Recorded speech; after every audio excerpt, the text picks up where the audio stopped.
melanjutkan S2, saya menempuh pendidikan S1 di Universitas Lampung. Kemudian setelah lulus, ngambilnya jurusan pendidikan matematika. Jadi antara S1 dengan S2 saya itu nggak linear gitu ya. Yang S1-nya pendidikan, kemudian S2-nya saya ambil murni di UI. Setelah lulus, saya bekerja sampai saat ini sebagai data analis di perusahaan asuransi Astra Buana. Kemudian selama kuliah, saya mendapatkan beasiswa bidik misi waktu S1, kemudian beasiswa LPDP saat ongoing S2 di UI.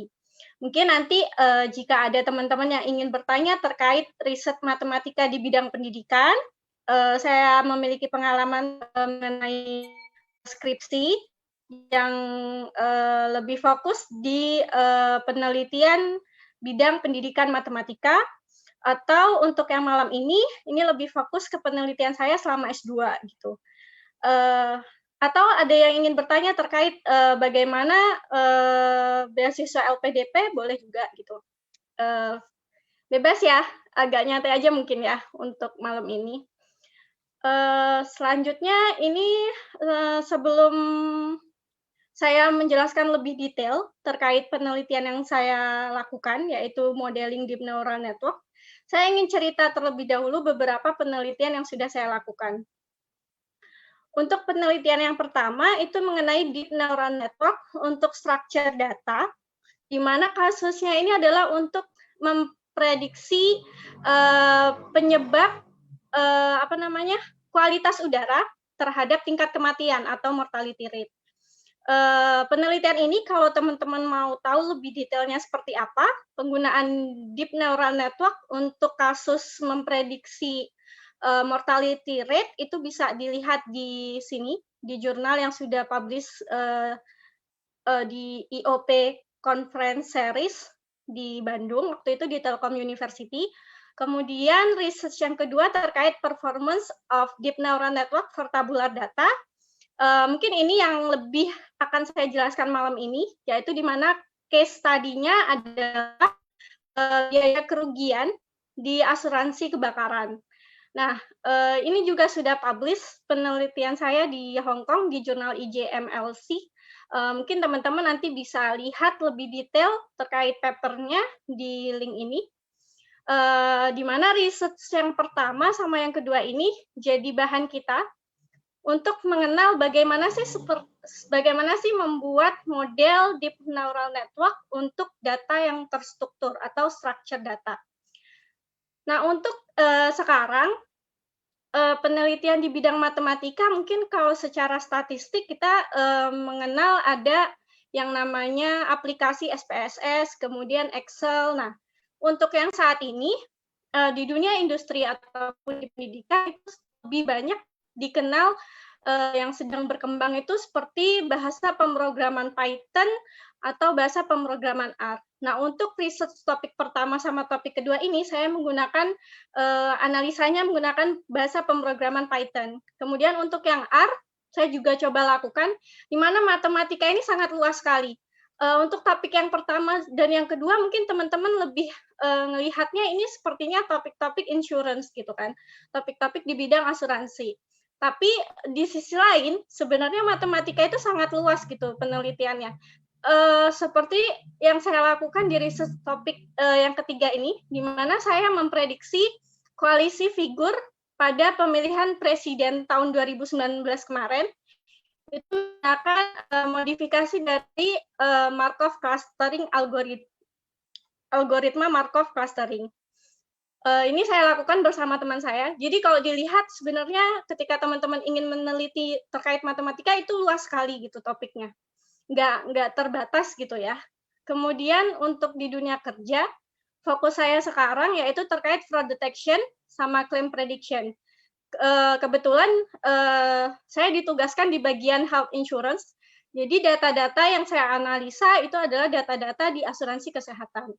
Kalau di bidang perusahaan, mungkin untuk gambaran teman-teman nanti setelah lulus gitu ya, dari bidang matematika itu banyak sekali gitu peluangnya gitu, terutama di bidang asuransi pekerjaannya lebih spesifik di data analis gitu, karena sangat dibutuhkan ahli-ahli matematika di bidang ini gitu, yang nggak cuma sekedar paham modelnya, tapi juga ngerti secara matematis.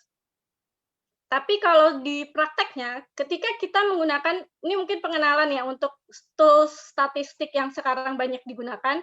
Kalau untuk Python sama R, itu kita emang coding sendiri. Jadi skrip-skrip untuk pemrogramannya kita buat sendiri. Nah, kalau di dunia industri, kebanyakan industri-industri itu sudah menggunakan yang otomatis. Jadi nggak lagi kita coding sendiri, tapi kita udah ada alatnya gitu. Kalau di asuransi Astra Buana sendiri, itu kita dibantu sebagai analisanya menggunakan data robot. Nah, kemudian dari research topik yang pertama dan kedua ini, saya akan kenalkan bagaimana sih model Deep Neural Network ini untuk data yang terstruktur. Sorry, untuk ininya.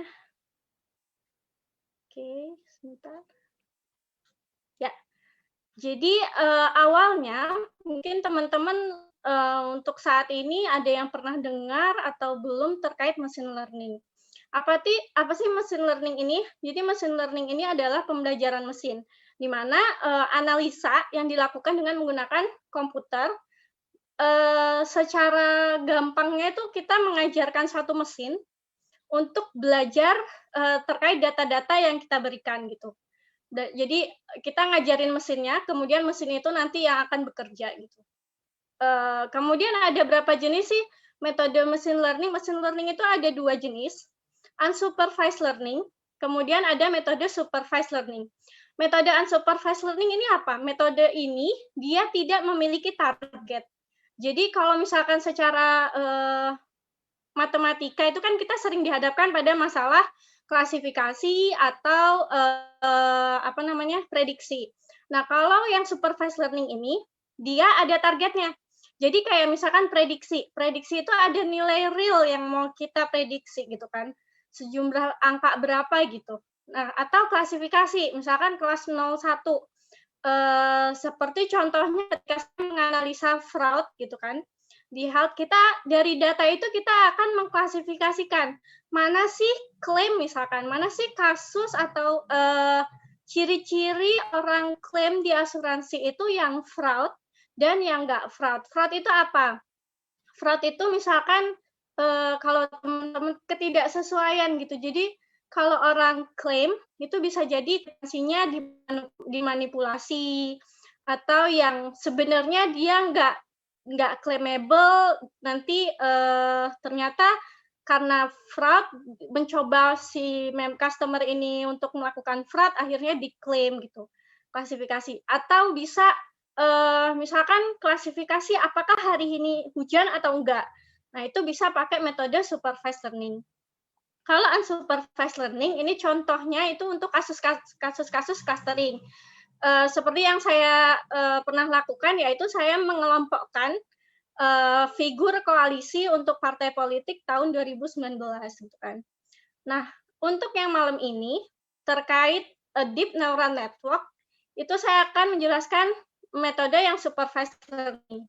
Awalnya deep neural network itu dikembangkan dari neural network, di mana neural network ini adalah model pembelajaran mesin yang terinspirasi oleh perkembangan komputasi neuroscience. Teman-teman mungkin dulu pernah belajar yang namanya biologi, di mana di dalam otak manusia itu ada banyak neuron, kemudian informasi yang didapat itu akan diproses di neuron yang ada di otak kita. Nah, secara umumnya gitu, si model neural network ini memodifikasi atau bekerja seperti sistem syaraf yang ada di otak kita gitu. Bedanya apa? Kalau neural network ini adalah salah satu metode machine learning yang dia masih standar gitu. Kemudian standarnya seperti apa nanti saya akan jelaskan. Nah, metode neural network ini kemudian dikembangkan menjadi yang namanya deep learning, deep dalam gitu kan. Jadi emang pembelajaran yang bisa dibilang kayak bedanya apa? Untuk kayak misalkan neural network ini, nanti saya jelaskan, untuk deep learning ini adalah mengembangkan si model neural network, salah satunya yaitu deep neural network. Nanti teman-teman akan saya jelaskan gimana ini, apa bedanya neural network dengan deep neural network. Untuk malam ini, kasus yang saya akan jelaskan yaitu mengenai memprediksi biaya kerugian pada asuransi kebakaran. Nah, kenapa saya meneliti terkait model deep neural network? Karena ini alasannya. Jadi DNN ini pernah dilakukan oleh Korjinkin et al. Tahun 2016 untuk memprediksi usia kronologis manusia berdasarkan hasil tes darah. Hasilnya akurasinya 83,5%. Kemudian si Sen, Member, and Yang tahun 2017, ini dia menggunakan DNN untuk data yang tidak terstruktur.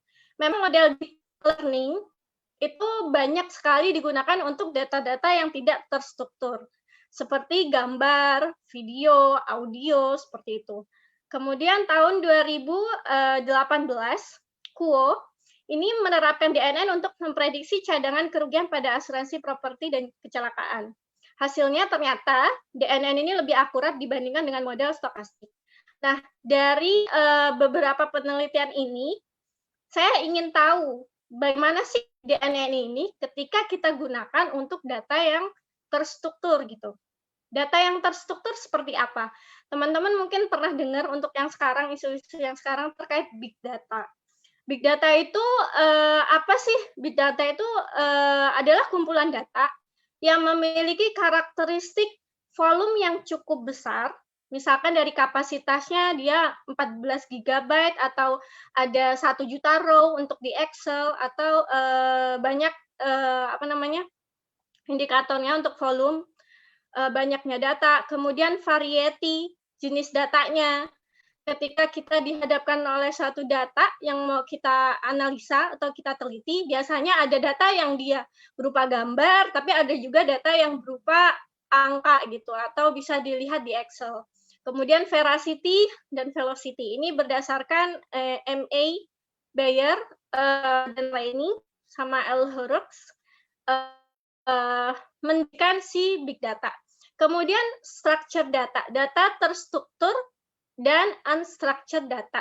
Apa sih bedanya? Kalau structured data ini adalah secara gampangnya adalah data-data yang bisa kita lihat dan bisa kita buka via Excel. Contohnya seperti data-data CRM kalau di perusahaan. Kemudian data-data penjualan. Misalkan ada produk A dijual jam berapa, misalkan di Shopee dijual jam berapa, kemudian produknya apa, dari toko mana yang bisa dibuka di Excel, kemudian data-data keuangan. Kemudian data yang tidak terstruktur. Data yang tidak terstruktur itu seperti chat atau data-data yang berupa teks. Kemudian email, kemudian sosial media, atau rating atau review, kemudian data call center, di mana data-data ini tidak bisa kita lihat secara langsung gitu di Excel gitu. Meskipun kita bisa konversi nantinya ke bentuk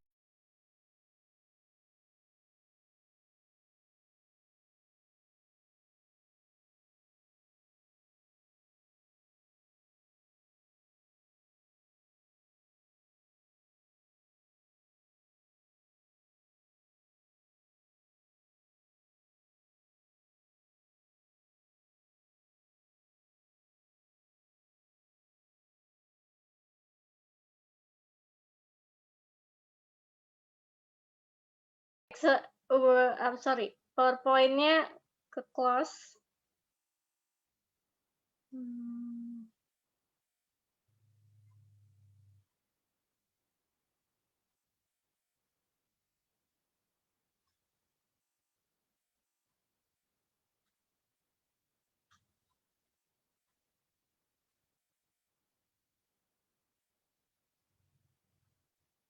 Restuan udah muncul belum ya slide-nya? Udah.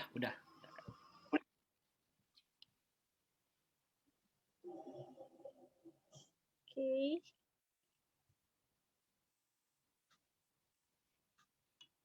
Nah ini, jadi cara kerja neural network seperti ini. Jadi ada input, ada layer-layer. di mana ada input layer, ada hidden layer, ada fungsi aktivasi. Jadi input ini adalah ada X1 sampai XD. Ini apa sih?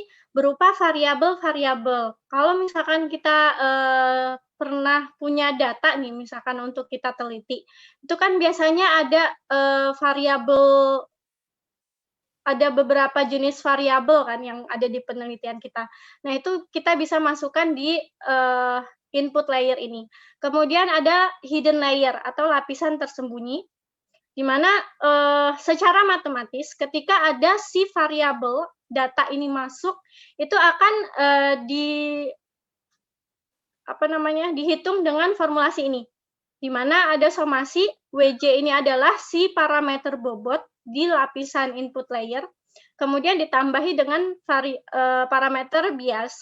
Nah, kemudian sebelum dia keluar ke AJ ini, dia akan masuk ke hidden layer yang ini, J1 sampai Zm. Sebelum dia keluar dari si neuron ini, di mana di setiap hidden layer itu ada unit-unit yang kita kenal sebagai neuron. Nah, sebelum dia keluar dari neuron ini, kita perlu mengalihkannya dengan kita perlu mensubstitusikannya ke fungsi aktivasi, yaitu H, fungsi aktivasi yang ada di hidden layer. Sehingga nanti kita akan dapatkan data masuk ke neuron YK ini adalah yang ini, ada parameter bobot dikalikan dengan si ZJ tadi ditambahkan sama si parameter biasnya, parameter biasnya, kemudian didapatkan data yang keluar dari neuron YK. Nah, ini karena ini adalah fungsi aktivasi untuk kasus regresi, maka neuron yang keluar dari si output layer ini adalah si fungsi aktivasi linier atau YK sama dengan L dari BK. BK ini adalah perhitungan yang kita dapat di neuron sebelumnya. Nah, secara umum seperti ini aliran data pada model NN-nya. Jadi, dilihatnya dari belakang dulu ya. Yang si data kita, itu kita kalikan dengan si parameter bobot, kemudian substitusi dengan fungsi aktivasi di hidden layer, kemudian hasilnya itu sama dengan hasil yang ini, itu dikalikan dengan parameter bobot juga, yang ada di yang menuju ke output layer. Kemudian sebelum dia keluar dari output layer, kita perlu substitusi ke fungsi aktivasi di yang paling akhir. Karena kasus regresi, maka kita gunakan fungsi aktivasi linear. Fungsi aktivasi untuk neural network ataupun deep neural network ini ada banyak. Jenisnya ada sigmoid, Tanha, ReLU, PreLU, softmax, linear. Nah, ini ada banyak jenisnya. Ini kita perlu optimasi nanti. Tapi karena kasus regresi, ketika kita melakukan prediksi, maka untuk output layer yang direkomendasikan adalah menggunakan fungsi aktivasi linear. Makanya yang ini tadi, ini adalah fungsi L-nya berupa fungsi aktivasi linear. Nah, kemudian untuk penelitian saya, ini saya mengembangkan dua arsitektur, kemudian membandingkan, yaitu arsitektur NN dengan arsitektur DNN. Di mana untuk arsitektur NN itu hanya dia paling sederhana, di mana terdiri dari satu layer input, ya ini, layer input ini adalah berupa fitur-fiturnya, di mana data untuk memprediksi biaya kerugian pada asuransi kebakaran itu ada kebijakan polis, tingkat kriminalitas, geodemografi, cuaca, dan lain-lain. Ini untuk penelitian yang saya lakukan. Ini adalah layer inputnya. Kemudian ada satu hidden layer, hidden layer, terdiri dari beberapa neuron. Untuk yang ini saya gunakan 100 untuk dioptimasi. 100 ini saya patokannya dari scikit-learn. Kemudian ada satu lapisan output layer, yaitu kenapa dia cuma satu node-nya? Karena ini adalah kasus regresi. Gitu. Jadi hanya satu targetnya gitu. Kalau misalkan klasifikasi kayak tadi iya tidak, maka node-nya di sini atau neuronnya ada 2. Kemudian di neural network juga ada fungsi optimasi, yaitu fungsi Adam. Fungsi aktivasi yang digunakan itu ReLU. untuk yang arsitektur awal, inisialisasi modelnya. Kemudian saya gunakan regularisasi L2, drop rate 0,5, dan batch normalization. Kemudian arsitektur kedua yang saya gunakan yaitu arsitektur deep neural network. Saya kembangkan dari si neural network tadi, di mana bedanya adalah kalau teman-teman lihat, kalau tadi di hidden layer-nya itu hanya 1, nah untuk deep neural network saya gunakan 4. Jadi kalau deep neural network itu dia lebih dari 1 untuk hidden layer-nya. Kemudian saya terapkan dropout rate. Kalian teman-teman bisa lihat dropout rate ini apa sih? Di sini ada node-node yang gelap, ada node-node yang putih. Jadi dropout rate ini sebenarnya fungsinya adalah dia untuk menentukan apakah si neuron di layer ini aktif atau tidak. Kalau misalkan gelap seperti ini artinya dia tidak aktif. Kemudian kalau putih artinya dia aktif. Nah, targetnya sama karena kasusnya sama yaitu regresi untuk biaya kerugian pada asuransi kebakaran, maka node-nya cuma 1. Kemudian optimasi yang dilakukan yaitu tadi, saya membuat arsitektur model NN dan DNN, kemudian mengoptimasi neuronnya. Untuk yang ini, untuk DNN, saya gunakan neuronnya 2000 untuk yang pertama, hidden layer yang pertama. Kemudian hidden layer yang kedua saya gunakan 1500, hidden layer yang ketiga 1000, kemudian hidden layer yang keempat itu 500. Patokannya dari mana saya menentukan ini? Nah, saya patokannya dari penelitian yang sudah dilakukan sebelumnya, yaitu Jenkins. Yang dari darahnya gitu kan. Kemudian ini optimasi yang saya lakukan. Jadi mengoptimasi neuron yang tadi sudah saya tentukan, kemudian dropout rate, kemudian parameter alpha, karena saya menggunakan regularisasi bobot, maka harus ada parameter alpha yang digunakan, yang dioptimasi, yaitu dari 10 pangkat min 3 sampai 10 pangkat 3, kemudian mengoptimasi dari 2 arsitektur tadi, sebenarnya fungsi aktivasi mana sih yang bagus, apakah ReLU, softmax, Tanha, atau sigmoid. Kemudian learning rate pada setiap metode optimizer. Tadi ada grade, kemudian mungkin teman-teman yang sering dengar adalah stochastic gradient descent atau SGD. Nah, untuk proses machine learning itu seperti apa sih pembelajarannya? Biasanya di program itu yang kita lakukan adalah menginput data, yaitu feature-nya atau variabel, kemudian ada targetnya. Nah, selanjutnya yang perlu dilakukan adalah vektorisasi. Kalau misalkan datanya gambar, ya perlu kita vektorisasi dulu gitu, biar jadi numerik. Soalnya kalau metode machine learning ataupun deep learning, machine learning khususnya, itu dia perlu kita konversi dulu dalam bentuk numerik. Kemudian lakukan pra-pengolahan data, kemudian dilakukan pembelajaran model yang kita buat, kemudian modelnya dievaluasi, sehingga kita dapatkan output target berupa target yaitu biaya kerugian. Untuk tools yang saya gunakan yaitu saya menggunakan software Python 3.6. Package-nya untuk pembuatan model NN ataupun DNN itu teman-teman bisa gunakan Keras, kemudian menggunakan TensorFlow. Kemudian karena datanya cukup besar, jadi kita nggak bisa gunakan komputer yang simple gitu kan, yang istilahnya kapasitasnya kecil. Kita biasanya perlu GPU. Bahkan GPU-nya pun waktu saya meneliti ini ada keterbatasan gitu. Jadi laptop saya nggak bisa digunakan karena keterbatasan kapasitasnya. Tapi untungnya dengan perkembangan machine learning dan deep learning ini, Google pun sudah mengembangkan yang namanya Google Collaboratory. Jadi di Google Collaboratory ini kita bisa mengolah data yang besar sekalipun gitu dengan sistemnya menggunakan GPU. Kemudian ini terkait data yang digunakan. Datanya cukup besar. Saya bilang kalau di komputer saya yang 8 GB itu nggak cukup. Excel-nya kadang nggak bisa buka, harus 64 bit juga ukurannya yang dipakai. Kemudian ukuran datanya itu ada 1,46 GB. Terdiri dari 452.061 sampel, ada 300 variabel atau fitur yang beda. Fiturnya pun ada yang berupa numerik, ada yang berupa kategorik. Lebih detailnya di sini ada biaya kerugian, kebijakan polis asuransi, tingkat kriminalitas, geodemografi, dan cuaca. Seperti ini kalau teman-teman lihat data yang digunakan adalah ada variabel 1, ordinal, 1, 2, 3, 4, 5, Z. Nah ini maknanya apa?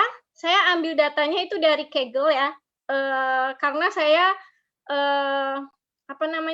lebih ke melihat performance dari model NN sama DNN gitu. Jadi untuk datanya saya nggak ambil di perusahaan atau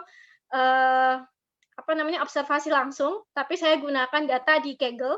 Kalau teman-teman mau coba metode machine learning atau deep learning dan nggak ada datanya untuk di simulasiin, teman-teman bisa ambil datanya di Kaggle.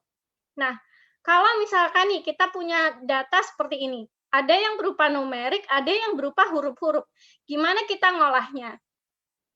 Kemudian selain itu jadi problem pertama. Kemudian problem kedua, kita punya data. Kebanyakan data itu banyak yang kosong, atau banyak yang hilang, atau nggak ada inputnya, atau blank.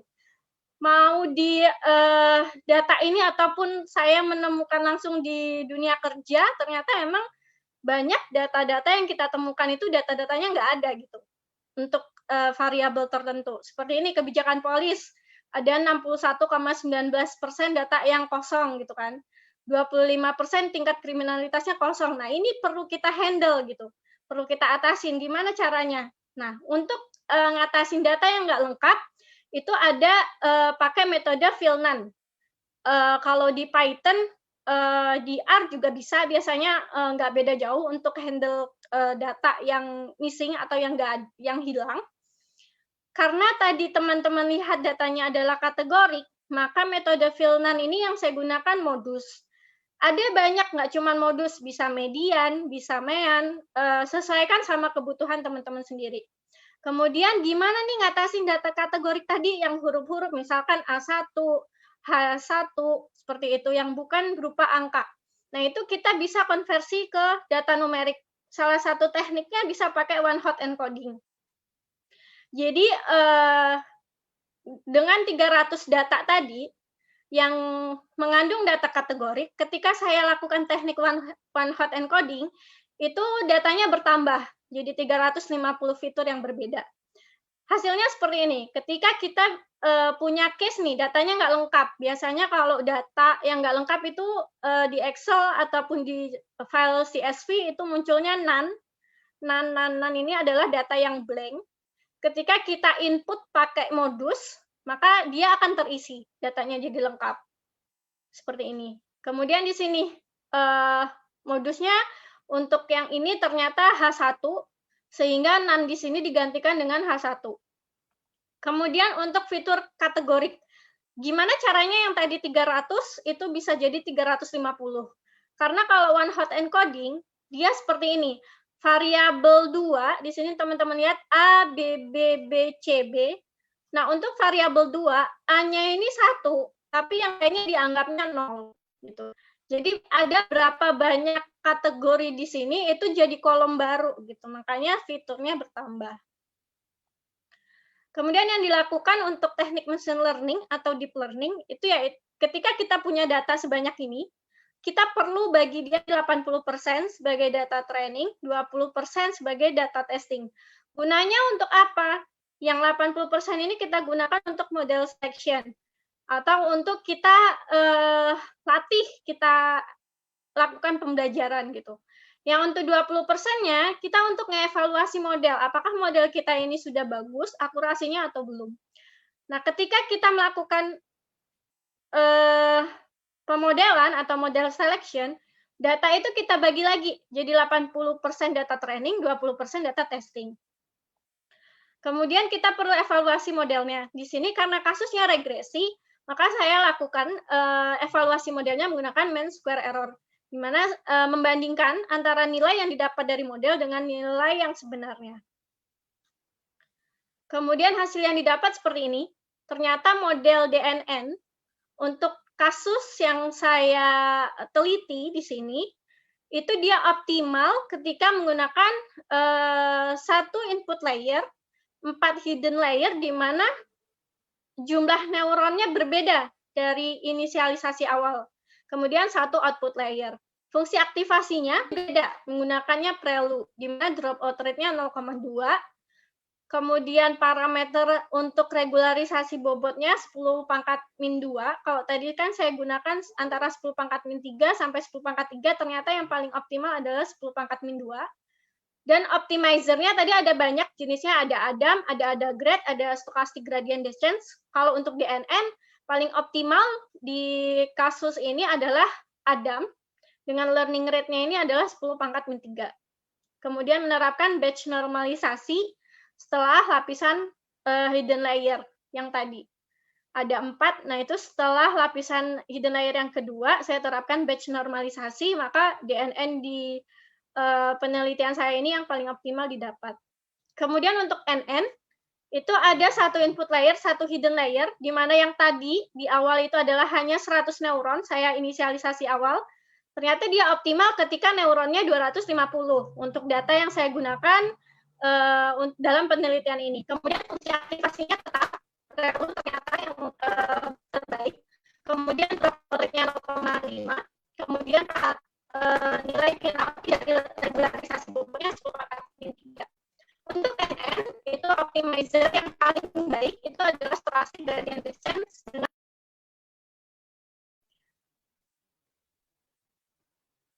hasilnya seperti ini. Jadi kalau dilihat akurasinya, ternyata model deep neural network dengan neural network itu bedanya nggak terlalu signifikan. Gitu. Bahkan untuk running time programnya, si model deep neural network ini lebih lama dibandingkan dengan model neural network. Kesimpulannya adalah model deep neural network ini dapat digunakan untuk menyelesaikan masalah data yang terstruktur, berupa data yang sudah bisa dibuka di Excel, yang tadi saya jelaskan, tapi akurasinya ternyata tidak berbeda jauh dengan model standarnya, yaitu neural network. Dan bahkan deep neural network ini untuk running time program dibandingkan dengan neural network gitu. Demikian terkait penelitian saya mengenai bagaimana membuat model deep neural network. Terima kasih. Kalau ada yang ditanyakan, silahkan saya kembalikan ke Restuan.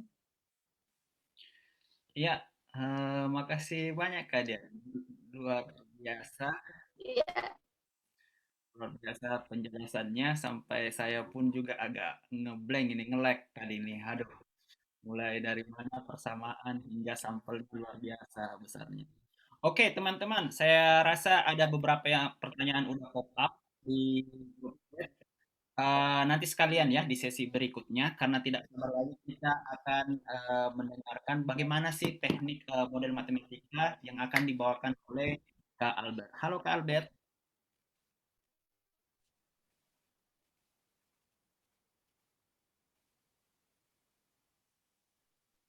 Halo, Kak Albert.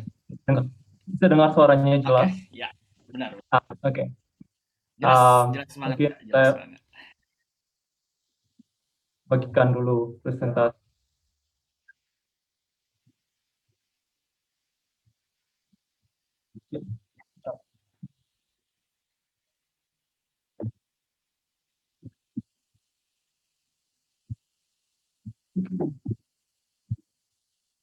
Oke. Jadi, terima kasih untuk Kak Reswan sudah mengizinkan untuk bisa berpartisipasi dalam kegiatan yang sangat inovatif ya menurut saya. Dan cukup banyak juga peserta yang hadir pada malam hari ini di waktu saya. Oke, jadi tadi saya lihat kayaknya latar belakang dari peserta ini beraneka ragam, tidak sepenuhnya tentang dari matematika saja. Jadi mungkin ini lebih kepada pengenalan terhadap topik yang menjadi penelitian saya. Tadi kalau dari pembicara sebelumnya berbicara tentang machine learning, kalau saya nanti ini berbicara tentang beberapa model matematika di cabang ilmu phylogenetic. Jadi mungkin teman-teman yang latar belakangnya dari biology mungkin bisa lebih mudah memahami materi dalam slide ini. Tapi saya akan mencoba untuk membahasnya dari awal tentang apa itu ilmu phylogenetic. Oke. Jadi ini hanya pengenalan tentang saya. Jadi saya lahir dan besar di Kupang. Jadi kalau teman-teman yang tidak tahu, Kupang itu di Nusa Tenggara Timur, di NTT, di Pulau Timor. Saya dari pendidikan sekolah dasar hingga S1 itu di Kupang, kemudian melanjutkan studi S2 Master of Mathematical Science di Australian National University itu melalui beasiswa LPDP sama kayak pembicara yang sebelumnya juga. Dari situ lanjut mengambil S3 masih sementara dijalani itu di Universitas Tasmania, itu juga beasiswa tapi bukan dari LPDP, ini beasiswa dari kampusnya. Jadi kalau teman-teman yang ingin bertanya tentang beasiswa boleh juga, maksudnya tidak hanya seperti tadi kata saudara Restuan, tidak perlu hanya tentang materi, boleh tentang kampus atau lain sebagainya. Kemudian juga ada beberapa pendidikan yang pernah saya tempuh. Dulu ada ikut kelas bahasa dari UIN, ini bagian dari LPDP, dan pernah student Waisili di kampus di Amerika, sama pernah sekolah musim panas di beberapa kampus. Oke. Jadi ini beberapa beasiswa. Mungkin kalau teman-teman yang masih sementara studi S1 mungkin tahu tentang beasiswa ini. Mungkin ada beasiswa PPA dari Kemenristek Dikti, ada beasiswa dari ini dari Belanda namanya VDMS, dan ada beasiswa LPDP dan lain sebagainya. Ini ada beberapa riwayat pekerjaan saya dulu saat selesai S1 sama S2 sempat bekerja terlebih dahulu sebelum lanjut ke pendidikan selanjutnya. Oke. Alright, so ini ada beberapa publikasi saya. Jadi waktu publikasi sewaktu S1 sebenarnya agak berbeda dengan penelitian saat S2 dengan yang sekarang. Saat S1 tuh tentang topologi. Jadi kalau teman-teman dari matematika mungkin pernah belajar mata kuliah topologi, mungkin paham. Kemudian masuk S2 itu penelitian saya sudah ke genetika populasi. Jadi membahas tentang dinamika perubahan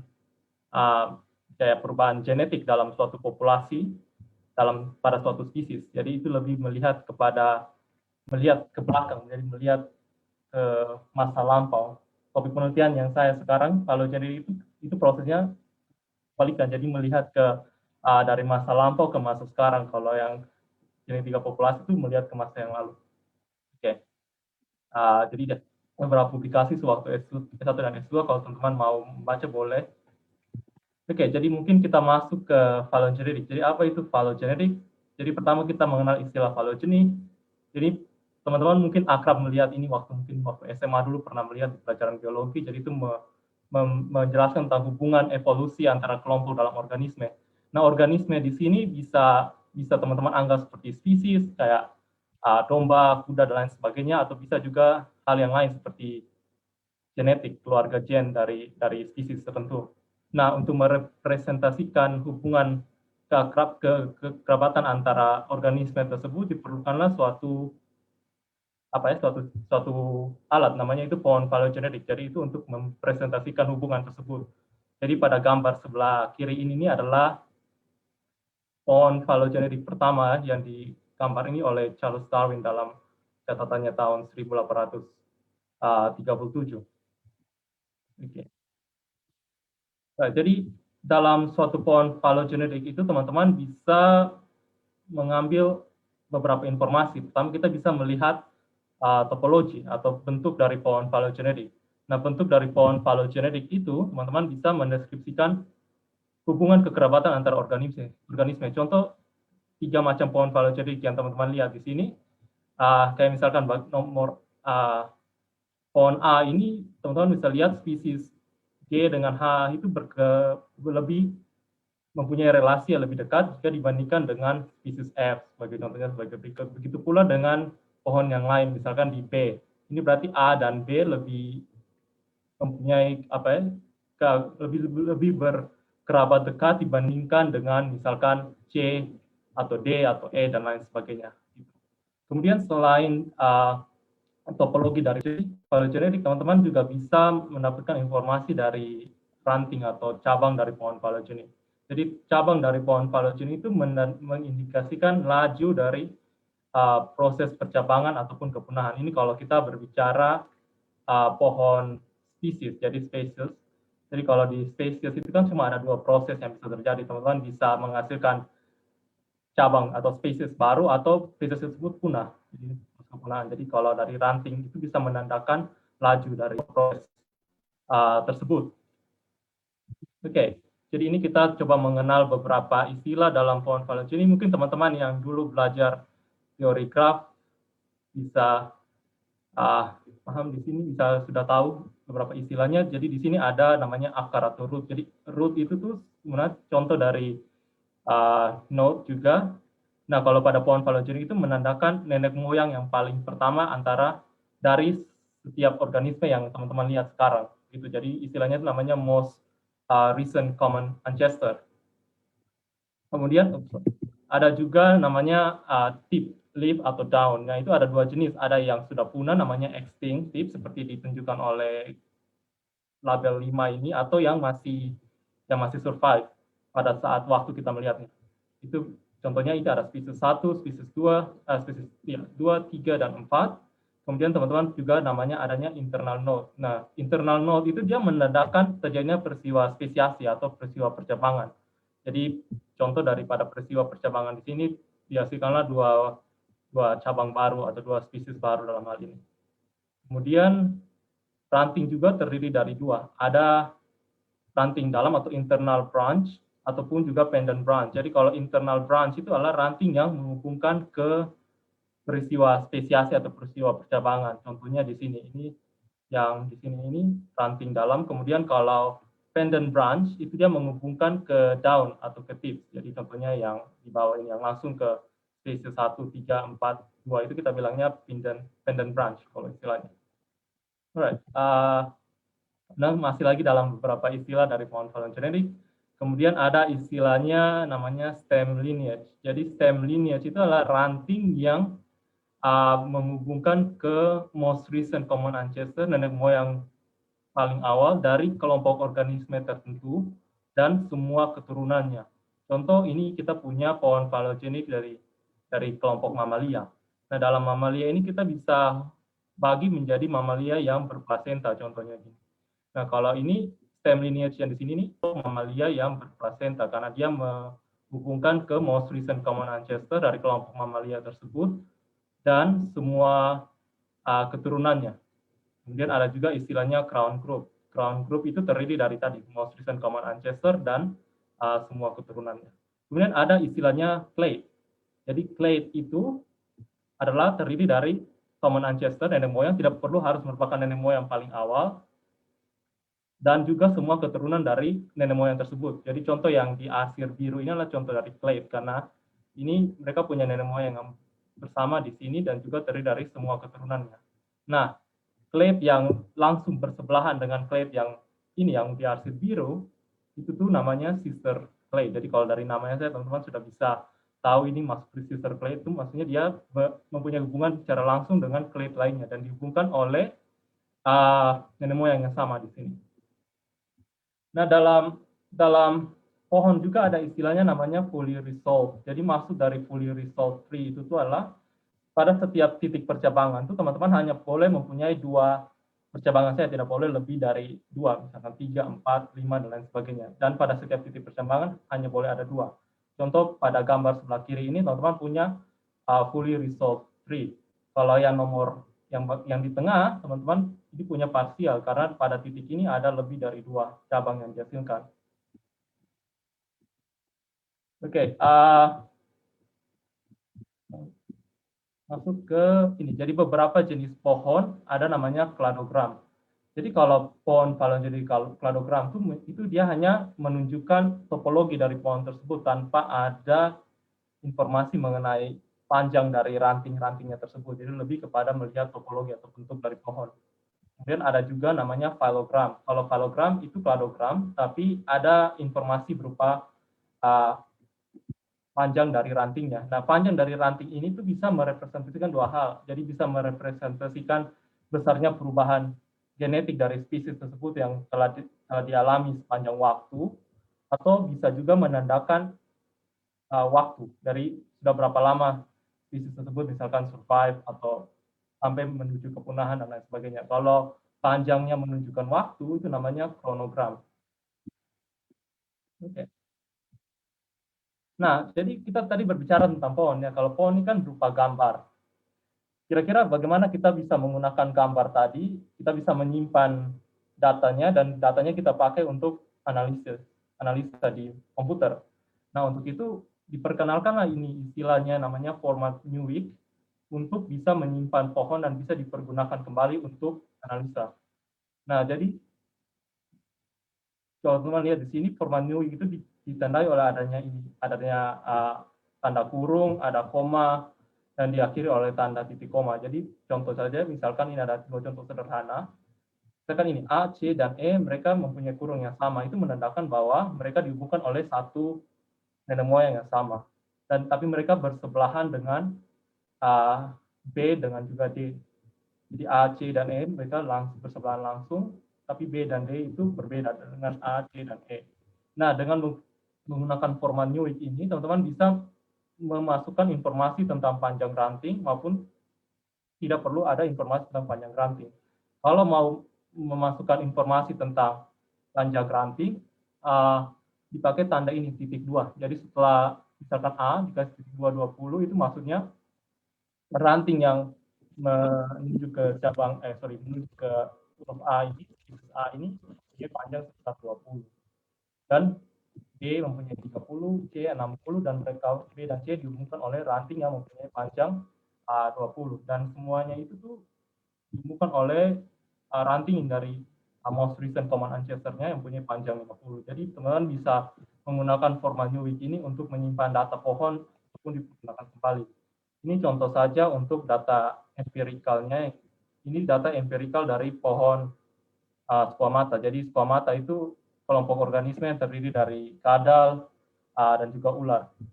Nah, jadi dari pohon yang dituliskan dalam format Newick ini, teman-teman bisa merepresentasikan pohonnya seperti ada dalam gambar makanan. Right.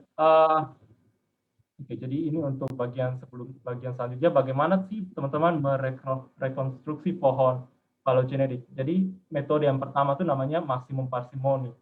Nah, kalau untuk merekonstruksi pohon phylogenetik itu biasanya berdasarkan data molekuler. Jadi kalau teman-teman belajar waktu SMA itu ada barisan DNA terdiri dari ini ada huruf A, huruf C, G, dan T. Nah, ini barisan-barisan DNA dari spesies-spesies tersebut disejajarkan terlebih dahulu dengan algoritma namanya itu istilahnya sequence alignment. Jadi harus disejajarkan dulu barisan-barisan dari masing-masing spesies. Nah, dengan sudah disejajarkan kita bisa untuk membentuk pohon. Yang pertama namanya maksimum parsimoni. Jadi maksimum parsimoni itu maksudnya kita mencari pohon dengan jumlah perubahan atau mutasi karakter yang terjadi itu paling minimal. Nah, jadi kita melihat dari masing-masing site. Jadi contoh di sini ada 12, panjangnya sebesar 12. Jadi misalnya kita lihat site yang pertama. Jadi kelelawar punya C, paus C, kelinci C, gajah T, kanguru T. Jadi kita akan lihat di sini. Jadi kita mempertimbangkan semua kemungkinan pohon yang ada.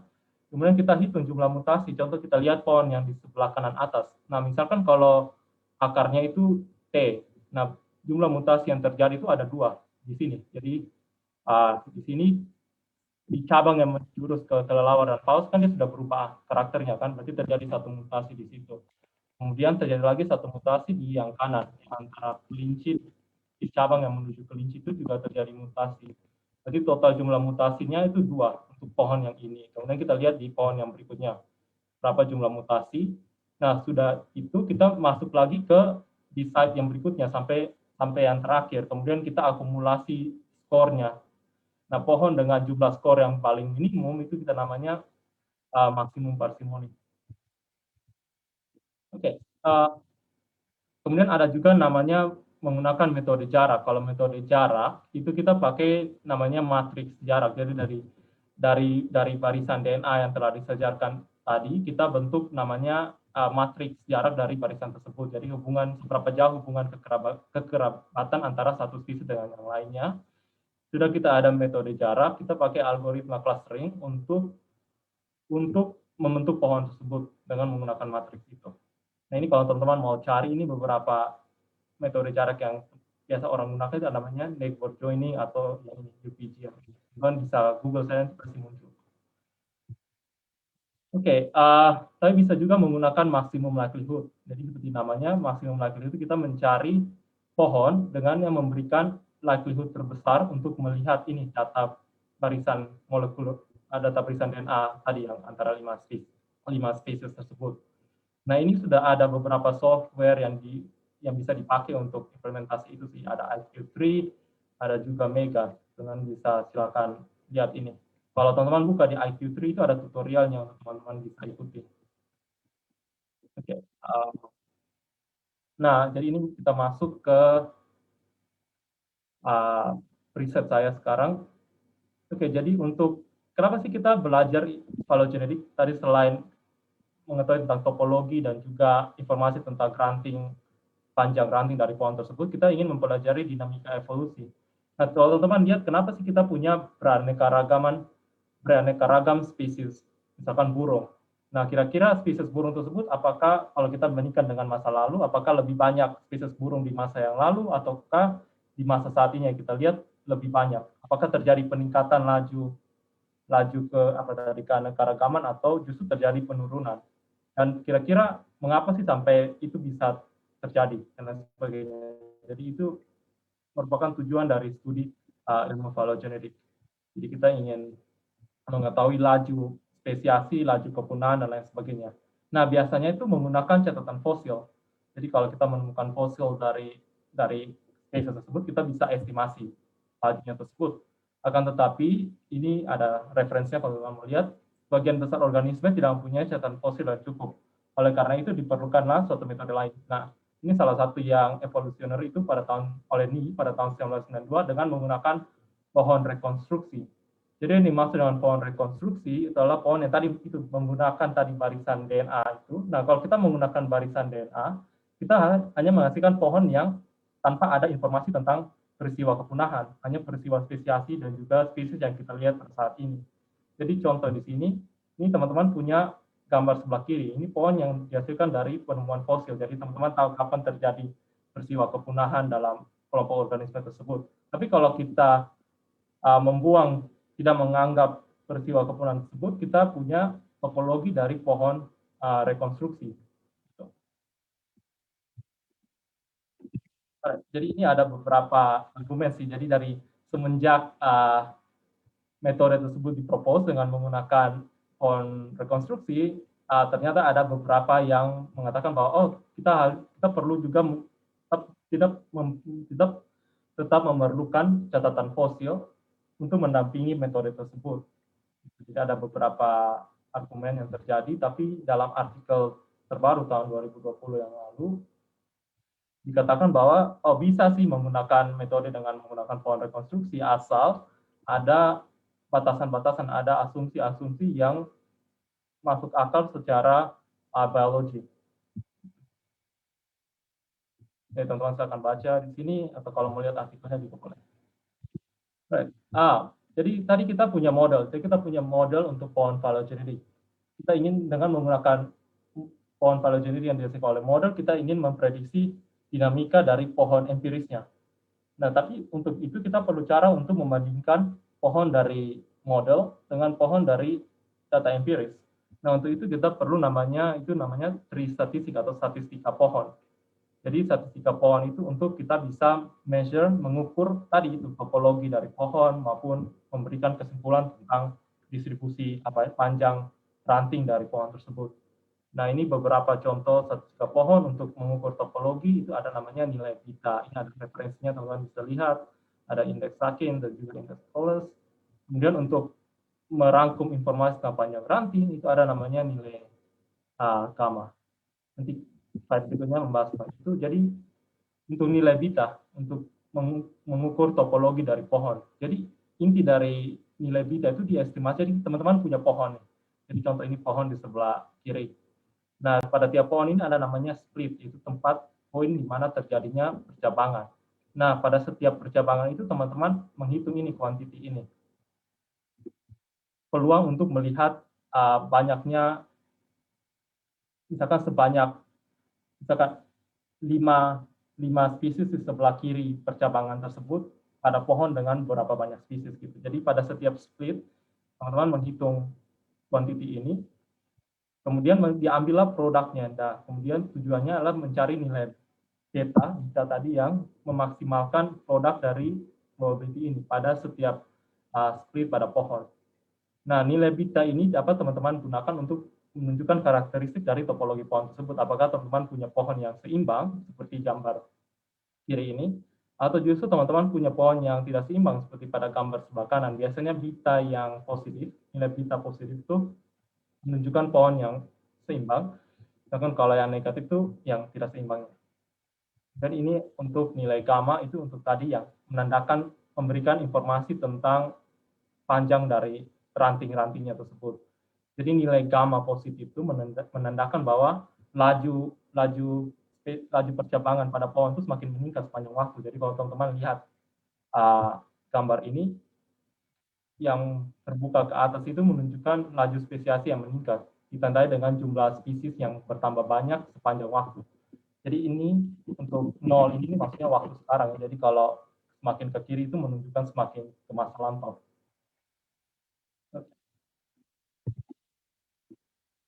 Nah, ini beberapa model, ada namanya model Yule. Jadi model Yule ini merupakan model paling sederhana, karena dia hanya menganggap terjadinya proses percabangan saja tanpa proses kepunahan. Jadi makanya namanya pure birth. Jadi hanya murni dari proses kelahiran saja atau proses percabangan. Dan laju percabangan itu dianggap konstan, tidak berubah terhadap waktu dan sama pada setiap ranting pada pohon tersebut. Dan pada setiap waktu, setiap node yang tadi itu mempunyai peluang yang sama untuk melakukan percabangan. Nah, karena asumsinya itu disimplify, di mana tidak dianggap adanya peristiwa kepunahan, kemudian laju spesiasinya itu tidak berubah, maka pohon yang dihasilkan oleh ini tidak cocok dengan data empiris. Data empiris itu sudah ada penelitian yang menyebutkan bahwa dia lebih kepada unbalanced tree atau pohon yang tidak seimbang. Nah, jadi ini ada beberapa artikel untuk yang membahas tentang proses Yule. Oke, kemudian ada namanya age dependent speciation model. Jadi sesuai nama ini sudah diakomodir waktunya. Jadi laju percabangannya itu bergantung kepada usia dari spesies. Nah, mereka menggunakan namanya distribusi Weibull. Kenapa? Karena di distribusi Weibull teman-teman bisa mengubah parameter. Dari distribusi Weibull itu ada 2 parameter, ada parameter shape, bentuknya, sama scale parameter. Jadi kalau shape parameternya itu lebih kecil 1, itu menandakan terjadinya laju yang menurun sepanjang waktu. Jadi dalam ini laju spesiasinya dari suatu spesies. Kalau shape parameternya lebih besar 1, itu menandakan bahwa laju percabangannya itu meningkat sepanjang waktu.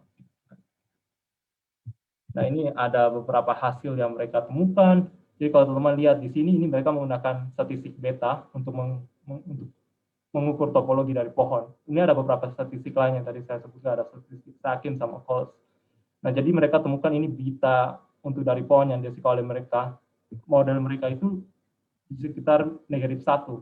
Jadi ini cocok dengan data empiris, karena penelitian menyebutkan bahwa dengan menggunakan statistik beta dan dievaluasi pada data pohon empiris, kebanyakan mereka mempunyai beta yang lebih kecil, sekitar -1. Jadi kalau teman-teman ingin mengusulkan model makroevolusi, biasanya kalau ingin mengetes apakah itu cocok dengan data empiris, harus bisa menggunakan statistik beta dan jadi modelnya reliable. Nah, tadi kita sudah bahas tentang model yang hanya bergantung kepada usia spesies ataupun model yang justru tidak bergantung kepada waktu. Nah, ini ada juga model yang di mana proses percabangan dan kepunahan itu bergantung kepada karakter dari ranting tersebut. Jadi karakter ini teman-teman dapat berpikir seperti gini. Jadi misalkan ada spesies. Jadi spesies itu mungkin dulu dia herbivora, dia hanya memakan tanaman saja, tapi dia berubah karakternya jadi misalkan karnivora dan lain sebagainya. Jadi kita bisa menganggap karakter itu, bisa menggunakan evolusi yang bergantung pada perubahan karakter dari spesies tersebut. Jadi namanya binary state speciation and extinction model. Karena binary itu maksudnya karakter yang dianggap sini hanya ada dua. Jadi ini mereka pakai angka 0 dengan 1, jadi karakter 0 dengan 1.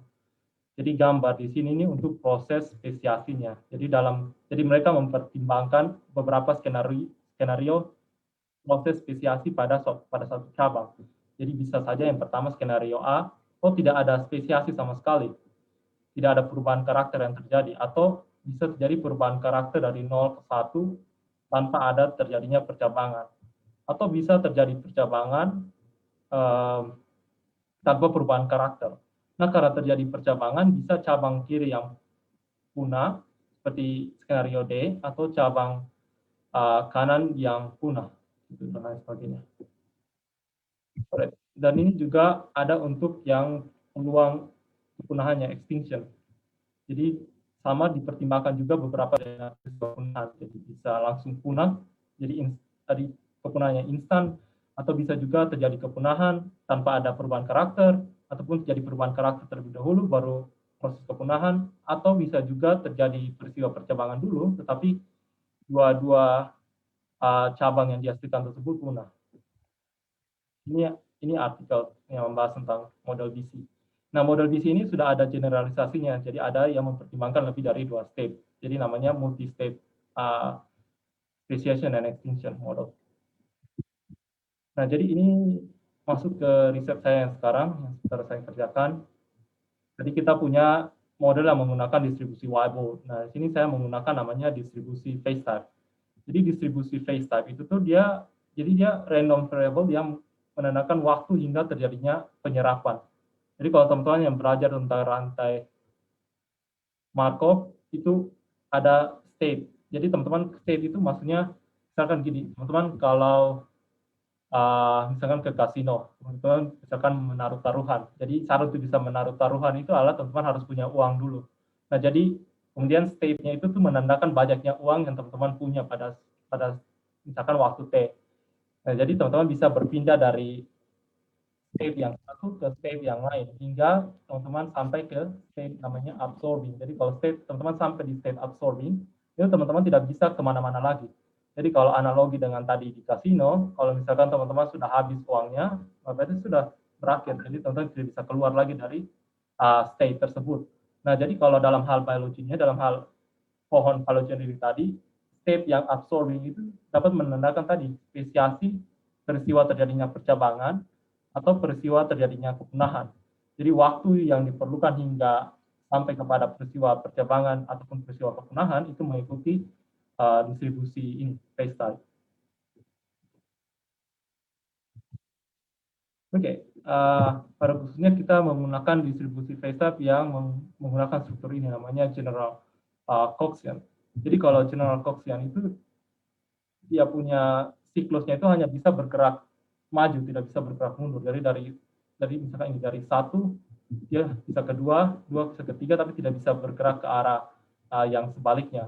Tapi dari masing-masing state transient ini yang tidak absorbing ini, teman-teman bisa langsung menuju ke state yang absorbing tersebut. Dan ini ada alasan kalau menggunakan Coxian. Nah, ini beberapa simulasi yang saya lakukan dengan menggunakan distribusi phase type untuk proses kepunahan dan juga proses percabangan tadi. Nah, jadi ini untuk topologi pohon dengan menggunakan statistik beta dan juga untuk panjang ranting dengan statistik gamma.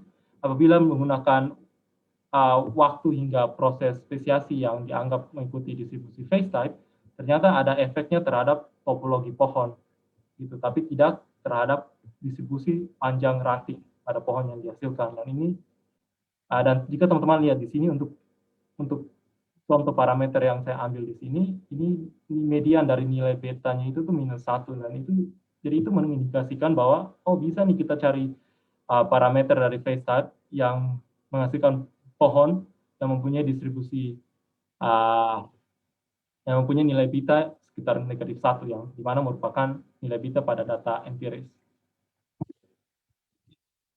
Jadi sedangkan kalau kita menggunakan waktu hingga kepunahan yang mengikuti distribusi phase-type, kita tidak melihat tren yang sama pada topologinya, tapi kita melihat sedikit perubahan pada branch length-nya, pada panjang dari ranting. Dan ini sama dengan kesimpulan pada model yang tadi sebelumnya, yang age dependent itu.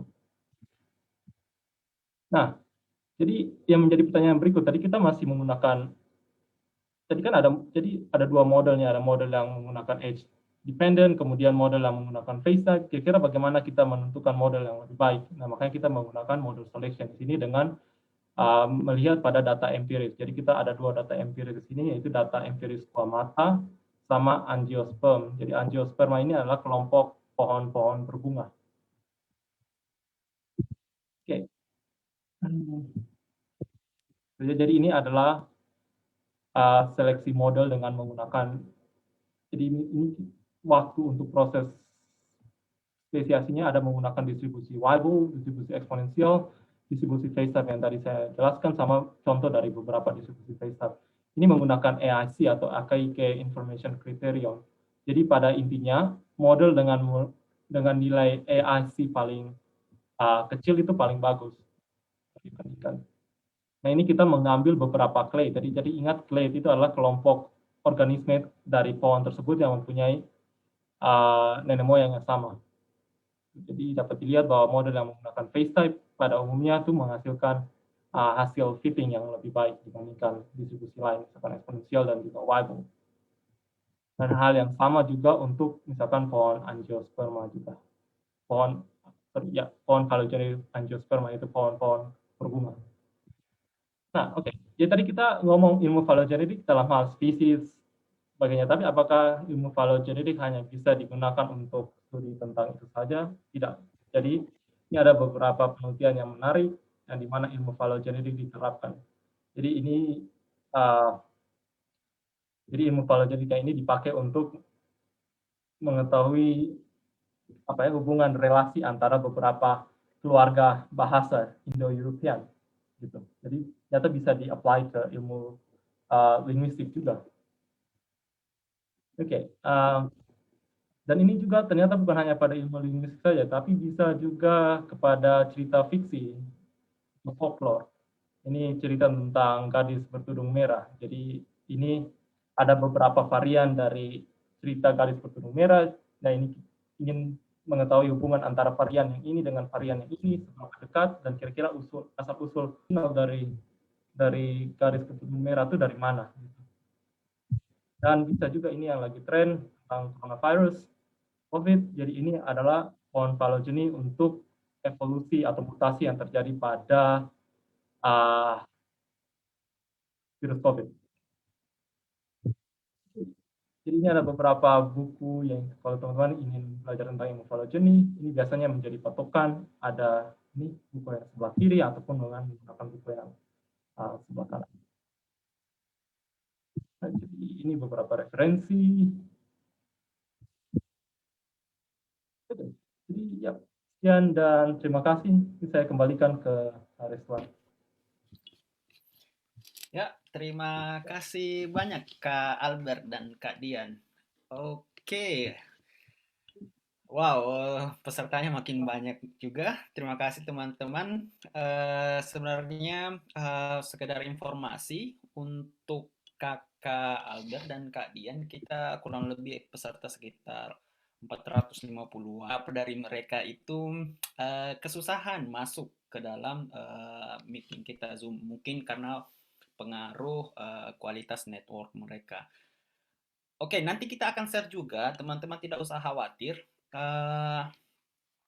Webinar kita pada malam hari ini kami akan deposit ke YouTube dan di akun Facebook fanpage-nya kami. Dan sekarang lagi live di akun fanpage-nya Klik Peneliti. Jadi kalau teman-teman mau lihat ulang bisa mengunjungi Facebook kami, fanpage kami, dan akun YouTube-nya kami. Oke. Saya lihat belum ada pertanyaan yang signifikan yang masuk. Teman-teman mungkin masih sedang berpikir Oke, baiknya mungkin agar ada varian suara yang baru, mungkin teman-teman bisa engagement langsung untuk bertanya.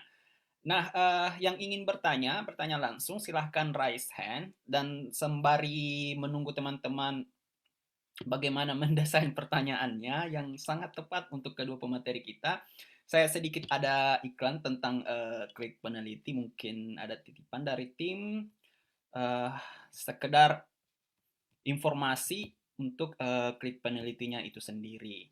Oke teman-teman, silahkan disusun pertanyaannya, saya menunggu untuk raise hand-nya ya. Silahkan angkat tangan, nanti akan saya bantu aktifkan mikrofonnya. Jadi teman-teman ditunggu, sudah ada dua, ada Dwi, ada Rahel Lasni, tunggu ya. Teman-teman yang lain diangkat tangannya, kita siapa yang mau bertanya, sekali lagi terserah teman-teman. Oke, ini Klik Peneliti itu apa? Jadi Klik Peneliti ini kita sedang bangun sekitar 6 bulan yang lalu. Kita berusaha mendesain sebagai network dari para expert di bidang penelitian. Nah, di dalamnya ini ada beberapa layanan. Selain edukasi yang seperti ini kita lakukan for free secara gratis, juga ada beberapa layanan tertentu yang teman-teman bisa ambil, seperti konsultasi kalau kalian punya penelitian yang lagi ongoing, baik kalian di instansi maupun S2, S3, butuh expert, silahkan kontak CS, kami akan bantu mengkoneksikan expert-expert di mana yang kami punya gitu. Kemudian ada layanan olah data, kalau teman-teman ada datanya yang ingin diolah secara statistik, kita juga punya tim untuk ini. Kemudian ada workshop, nanti kita lihat teman-teman, mungkin segera kami akan desain untuk workshop ataupun kelas tutorial untuk matematika. Kemudian ada private course yang mau one-to-one juga bisa, misal Kak, saya mau dibimbing sama Kak Dian, misalnya. Nanti kita akan komunikasikan, cari orang yang bisa paham tentang neural network dan matching sama keahlian di peneliti kami. Kemudian ada drafting dan ada juga layanan penerjemah untuk publikasi jurnal. Oke, mentoring ataupun konsultasi tadi yang saya bilang, kita ada one-to-one, jadi disiapkan roomnya. Kalau kalian tertarik, misalnya ingin bagaimana membangun phylogenetic, circular phylogenetic mapping, mungkin teman-teman juga tertarik seperti yang dijelaskan sama Kak Albert, kita bantu carikan expertnya. Kemudian kita juga ada 2 orang biologi. Kemudian ada 2 paket, ada 10 kali pertemuan, ada 20 kali pertemuan. Misalnya kalian sedang skripsian ataupun lain-lain, silahkan kontak CS-nya, itu ada nomor CS-nya teman-teman. Nah, tadi yang saya bilang, tidak hanya klaster matematika, kita ada juga biologi. Tadi saya lihat ada teknik sipil juga yang ikut, mungkin tertarik bagaimana desain neural deep learning-nya. Kemudian ada informatika, pertanian, ya seperti itu. Kemudian ada penerjemah jurnal, kalau kalian punya skripsi yang mau dijadikan jurnal ataupun tesis yang mau dijadikan jurnal, kita ada bantu publikasi, kemudian diterjemahkan dalam bentuk abstraknya. Lalu ada itu tadi pembuatan jurnal. Silahkan kontak CS, intinya kita akan berikan solusi dan berikan beberapa guideline sebelum dipertemukan dengan expertnya. Kemudian bagaimana sih mendapatkan? Silahkan rumuskan masalah kalian butuhnya apa. Kami CS akan meramu, tim Klik Peneliti akan meramu, dan setelah itu di matching sama penelitinya kami.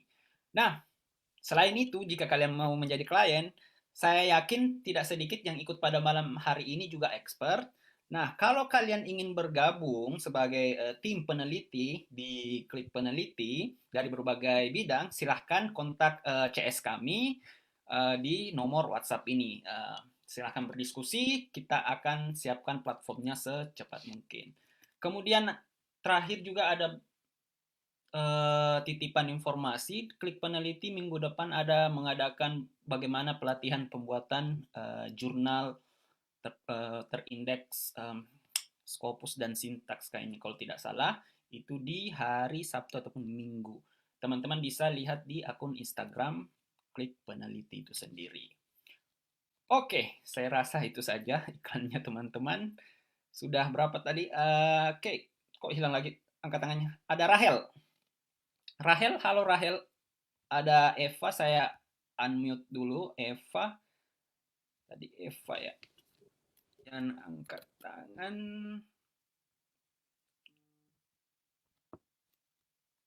Oke, Rahel bisa diaktifkan mikrofonnya, Rahel.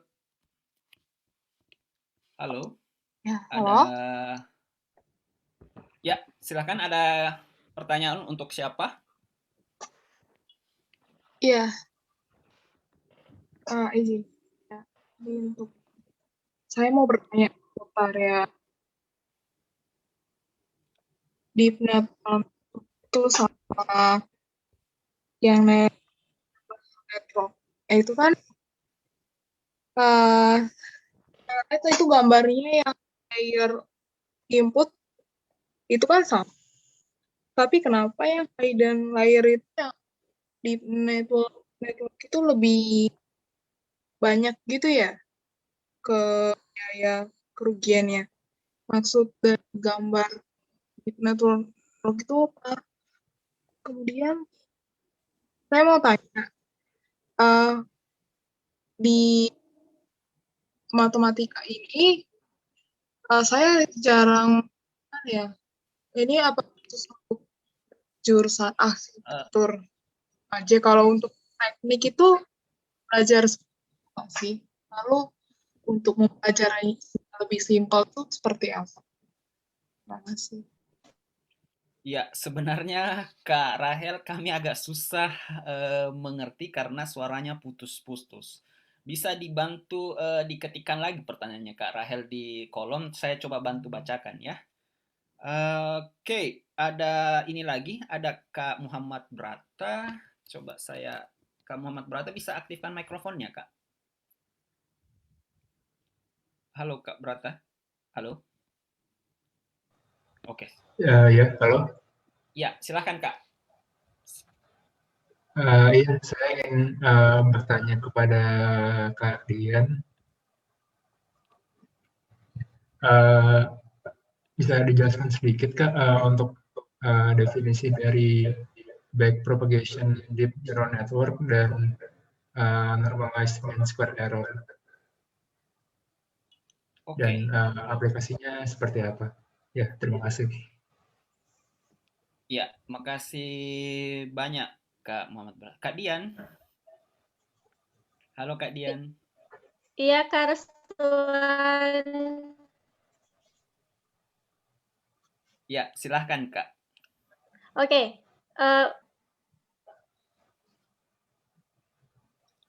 Lumayan sedikit putus-putus tapi membantu Kak, masih bisa dimengerti. Oke. Jadi kalau untuk yang backpropagation deep neural network, itu kan jadi untuk model neural network ataupun deep neural network, kita kan menggunakan stochastic gradient descent atau model optimizer kan ya? Kedengar kan ya, Restuan? Terdengar Kak, terdengar.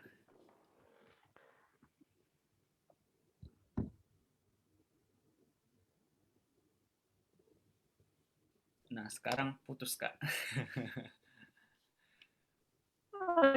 Oke, mungkin aku akan share screen ya. Biar lebih paham. Oke, boleh Kak. Jadi untuk stochastic gradient descent atau model ini, model deep neural network ini, gimana kita bisa meminimumkan error itu mungkin untuk pembelajaran modelnya gitu. Jadi stochastic bubble untuk setiap layer dan untuk setiap fiturnya, setiap data yang kita masukkan itu pakai forward propagation. Kemudian ketika dia akan melakukan back propagation agar error yang di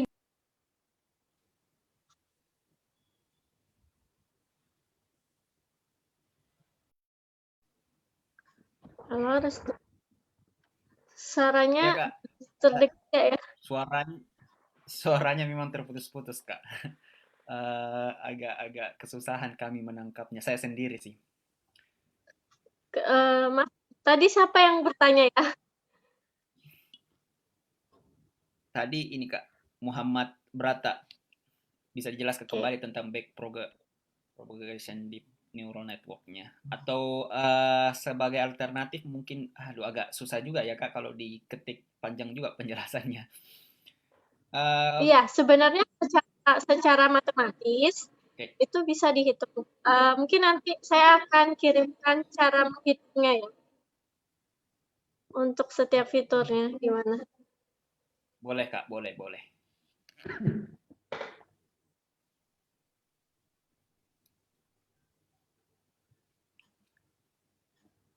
Oke, sembari kita menunggu Kak Dian mendapatkan cara menghitung dan mengembalikan networknya, bukan di networknya ya, mengembalikan kualitas. Dan ini dari Kak Dwi, saya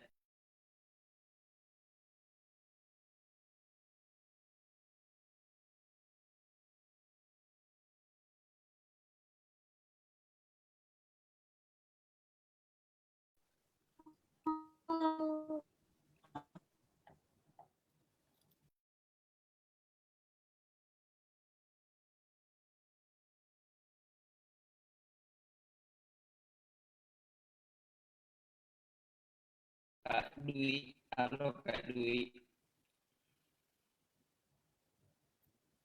Oke, mungkin ini. Mungkin tidak merespon mikrofonnya. Kak Albert, coba ini ya. Saya dari Gimana? Atau sudah mengerti Kak dari jawaban Kak Albert? Silahkan bertanya ke Kak Albert, Kak Dwi. Gimana? Begini, selamat malam. Nama saya Dwi Novenasari dari UAD. Saya bertanya kepada Kak Albert Wanggono. Dalam penggunaan itu kan misalnya ada kendala atau kesalahan yang ada. Kemudian bagaimana cara memahaminya dan mengetahui kesalahan dalam penggunaannya. Kemudian saya mau bertanya tentang Muse, jelaskan bahwa diperbolehkan lebih itu karakter apa aja yang dimaksud Kak. Dan pengaplikasinya tuh model Muse ini penggunaan itu gimana? Oke, jadi tadi kalau Ya. saya tangkap, Silakan berarti Kak. tadi pertanyaannya itu bagaimana kita mengetahui apakah modelnya itu tidak bagus ya misalkan ya. Kayak itu harus ada namanya, kita harus verifikasi ke Reswan ada dengar feedback atau tidak? Saya dengar Kak. Bagus kok Kak. Bagus. Oh ya. Iya, jadi diperlukan verifikasi dengan data empiris. Jadi misalkan teman-teman punya data empiris pohon, teman-teman punya model, ya kita menggunakan data empiris dari model pohon tersebut, kita cari misalkan parameter dari model kita yang fit ke pohon empiris tersebut. Kemudian kita bandingkan tadi dari statistik ke pohon, misalkan dari nilai beta atau nilai gammanya, apakah cocok atau tidak dengan tadi data dari pohon empiris atau justru berbeda. Kayak tadi kalau misalkan model U, itu kalau kita bentuk pohon dari model U yang hanya menggunakan asumsi bahwa kita tidak punya proses kepunahan, hanya punya proses percabangan saja, itu dia nilai betanya cukup positif, dari justru bertolak dengan nilai beta pada data empiris yang biasanya sekitar -1. Menggunakan lebih dari 2 karakter, jadi karakter itu bisa apa saja yang bisa. Contoh tadi kalau misalkan tadi saya ambil contohnya misalkan di model BC bisa tentang jenis makanannya, jenis dietnya, bisa dulu dia herbivora, kemudian dia berubah jadi karnivora atau lain sebagainya sepanjang perjalanan spesies tersebut. Kalau model musi ya tinggal kita cari sesuatu yang lebih dari 2 karakter. Misalkan mungkin cara reproduksinya mungkin dia telurkah atau dia melahirkan atau mungkin dia janinnya dia berupa telur tapi dikembangkannya dalam janinnya dalam rahimnya baru dikeluarkan dan lain sebagainya. Jadi bisa karakter itu bisa lebih dari 2. Bisa tentang mungkin dietnya atau cara reproduksinya dan lain sebagainya. Atau mungkin bisa juga tentang hidup dari spesies tersebut gitu. Oke, boleh. Ya, makasih banyak Kak Albert penjelasannya. Mungkin saya coba kembali lagi ke Kak Dian ya. Sembari menunggu teman-teman, silakan raise hand teman-teman. Kalau ada yang masih teman-teman yang ingin tanyakan, sekali lagi tidak hanya tentang phylogenetik ataupun desain neural deep network untuk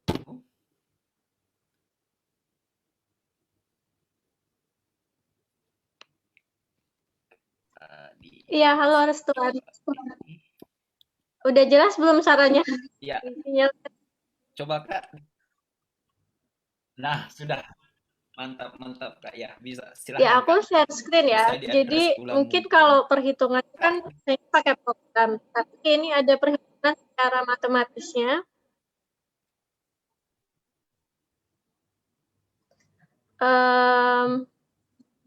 Mungkin untuk deep neural network. Jadi untuk network ataupun deep neural network ini, untuk yang metode optimizer digunakan itu kan salah satunya stochastic gradient descent. Nah, itu ada inisialisasi bobot yang pertama.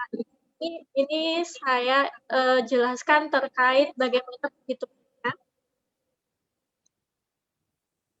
Jadi, ketika kita punya input nih, untuk parameter bobot sama biasnya itu 1, ini variabelnya, ada 1 sama min 1. Kita hitung dulu X0-nya. Ini untuk back propagation dulu ya, perhitungan bagaimana bobot sama bias untuk ke forward propagation untuk sampai hasil output ini sebelum back propagation. Nah, ini dihitung seperti ini.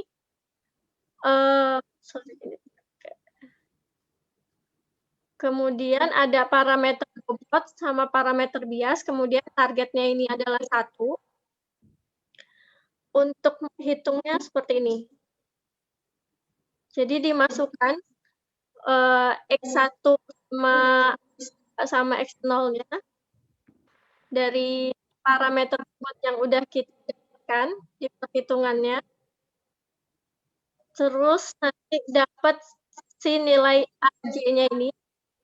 Data yang masuk ke neuron ZJ itu ada A1, A2, A3, A4. Nilainya 1, 0,1, 0,5, 1,5. Kemudian data keluar itu kan harus disubstitusikan fungsi aktivasi dulu ya.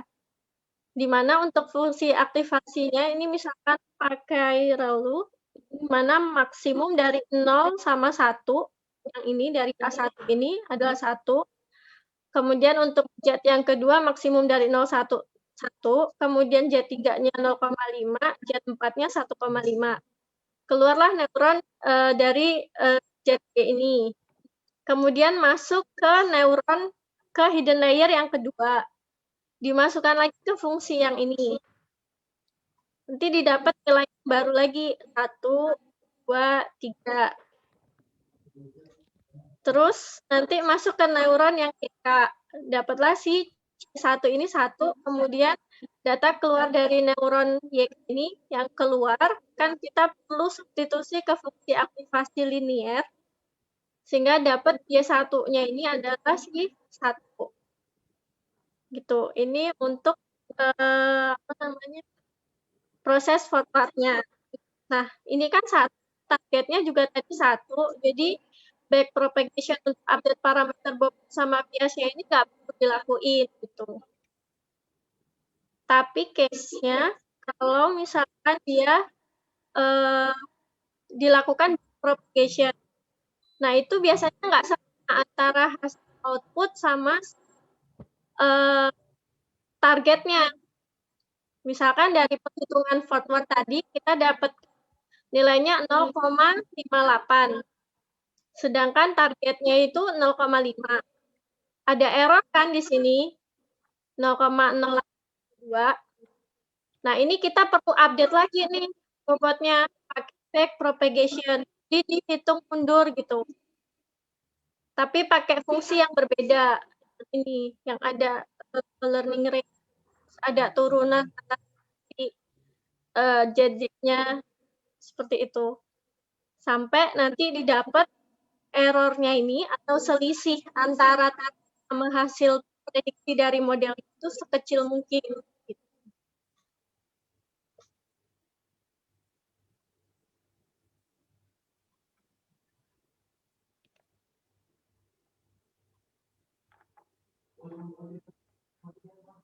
Jadi iterasinya terus-terusan gitu ya.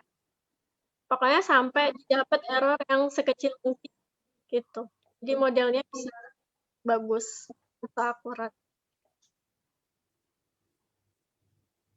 Gitu Restuan yang bertanya ya.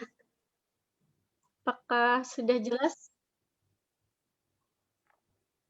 Ya, terima kasih banyak Kak Dian, penjelasannya harusnya sudah jelas banget ya. Sudah ditampilkan juga formulanya dan cara-cara step by step-nya. Oke, masih ada yang raise hand nih, ada Evander. Evander, saya coba aktifkan mikrofon. Silahkan Evander. Oke, suara saya kedengaran Kak? Halo? Harusnya kedengaran dengan jelas. Jelas? Ya. Oke, saya mau tanya. Ini kayaknya ada echo-nya Kak ya? Enggak sih, harusnya baik-baik. Halo? Baik-baik. Silahkan, Ya. silahkan. Saya mau tanya Ya, silakan. untuk Kak Albert.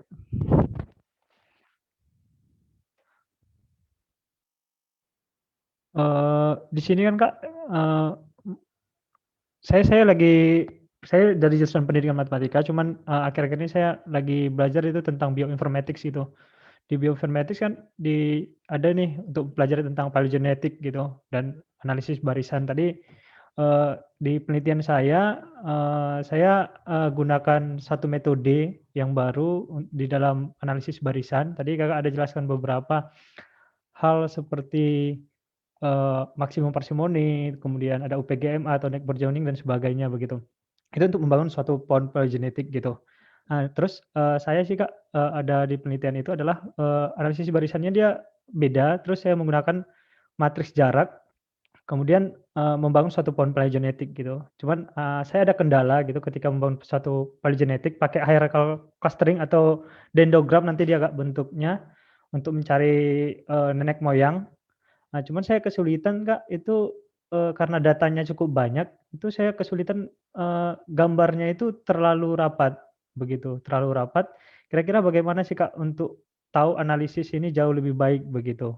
Saya menggunakan program R, kalau tadi di slide-nya Kak Albert itu gunakan Mega gitu. Nah, kalau di sini kan saya udah sempat install juga dan coba pelajari, cuman dia sudah model yang sudah ada begitu Kak. Ada nggak aplikasi lain gitu ya? Oh, jadi ini masalahnya kayak visualisasi dari pohon yang dihasilkan karena mungkin jumlahnya, taksonnya tuh banyak, jadi dia mepet gitu ya, jadi kayak tidak kelihatan dengan jelas. Oh ya sih, kalau dulu saya pakai, mungkin bisa coba lihat aplikasi ini, Dendroscope 3. Itu salah satu software untuk visualisasi pohon sih, kayak Evander. Waktu itu saya sempat pakai untuk pohon squamata tadi sama pohon angiosperma, itu kan banyak kan jumlah taksonnya gitu. Jadi kalau mau visualisasinya lebih baik, Dendroscope. Dendroscope itu kita langsung apa nggak? Langsung bisa buat Buat metodenya nggak Pohon. di situ?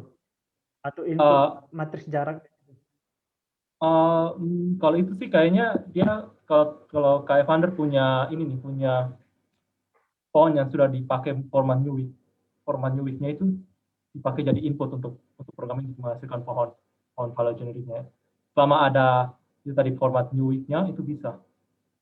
Karena biasanya juga orang-orang pada pakai, jadi kalau misalkan kan sudah punya apa kan, sudah punya kayak Matriks relasi jarak. antara aksonya itu. Jadi bisa dibuat apa format Newick-nya, nanti format Newick-nya itu nanti dipakai untuk input di situ. Contoh kayak tadi, bentar.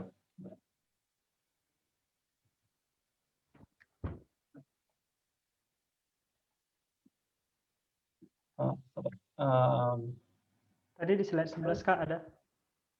Oh ya. Itu yang dia punya banyak data gitu. Ini agak kurang besar sih. Bentar.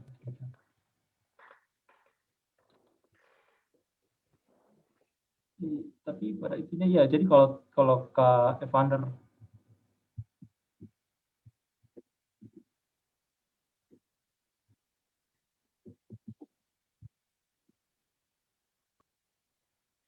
bentar, ini kelihatan yang mana? Ini kelihatan yang kecilnya kah? Dan besar. Jadi intinya kalau sudah ada kayak format Newick yang sudah dituliskan dalam format Newick itu tinggal dimasukkan saja ke tadi yang dendroskop itu untuk visualisasi pohonnya. Tapi memang tapi untuk tadi Kak Evander mau visualisasinya itu untuk apa? Kenapa masalah kalau misalkan pohonnya tadi mepet? Saya seperti ini sih Kak, karena basisnya matriks jarak begitu. Nah, dari matriks jarak ini saya nanti akan bangun suatu pohon phylogenetik gitu Kak.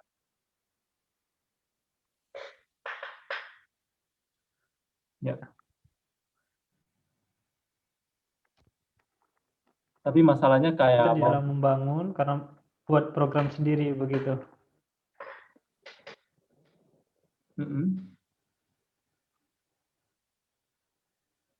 Kira-kira cara kalau menganalisis itu bagaimana?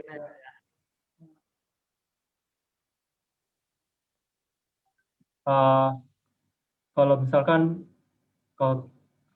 hanya kayak visualisasi, sebenarnya kalau R juga bisa sih, udah ada package namanya APE itu tuh udah ada dia punya paket langsung di situ untuk tinggal masukkan tadi input tadi itu format Newick untuk bisa visualisasi pohon ya. Nanti kalau sudah ada pohonnya itu Kak Evander bisa analisa lebih lanjut lagi, bisa hitung kayak tadi nilai bitanya atau mungkin hanya mau melihat clade tertentu dari pohon tersebut saja. Jadi tidak Kak Evander bisa lihat per clade-nya itu, tidak perlu harus lihat keseluruhan pohonnya kalau mau visualisasinya lebih baik. Jadi contohnya lihat clade ini dulu, lihat sub pohon yang ini dulu. Gitu. Tapi kalau untuk analisanya di Zoom itu Kak atau kalau sudah dapat pohon, Kak Evander mau analisa. Halo?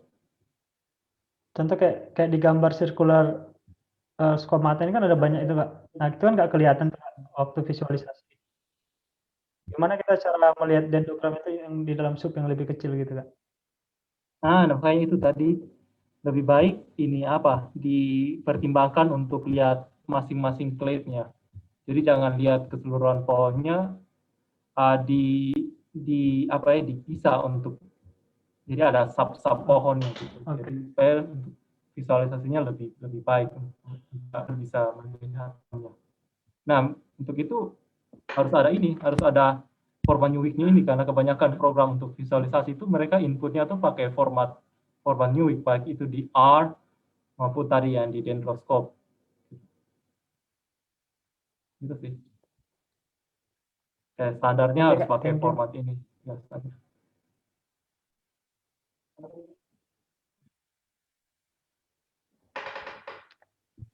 Oke, terima kasih banyak Kak Albert. Ini sudah mirip-mirip kelas tutorial ya. Sudah mulai engagement dengan bagaimana sih solving kendala-kendala di program, salah satu program untuk membuat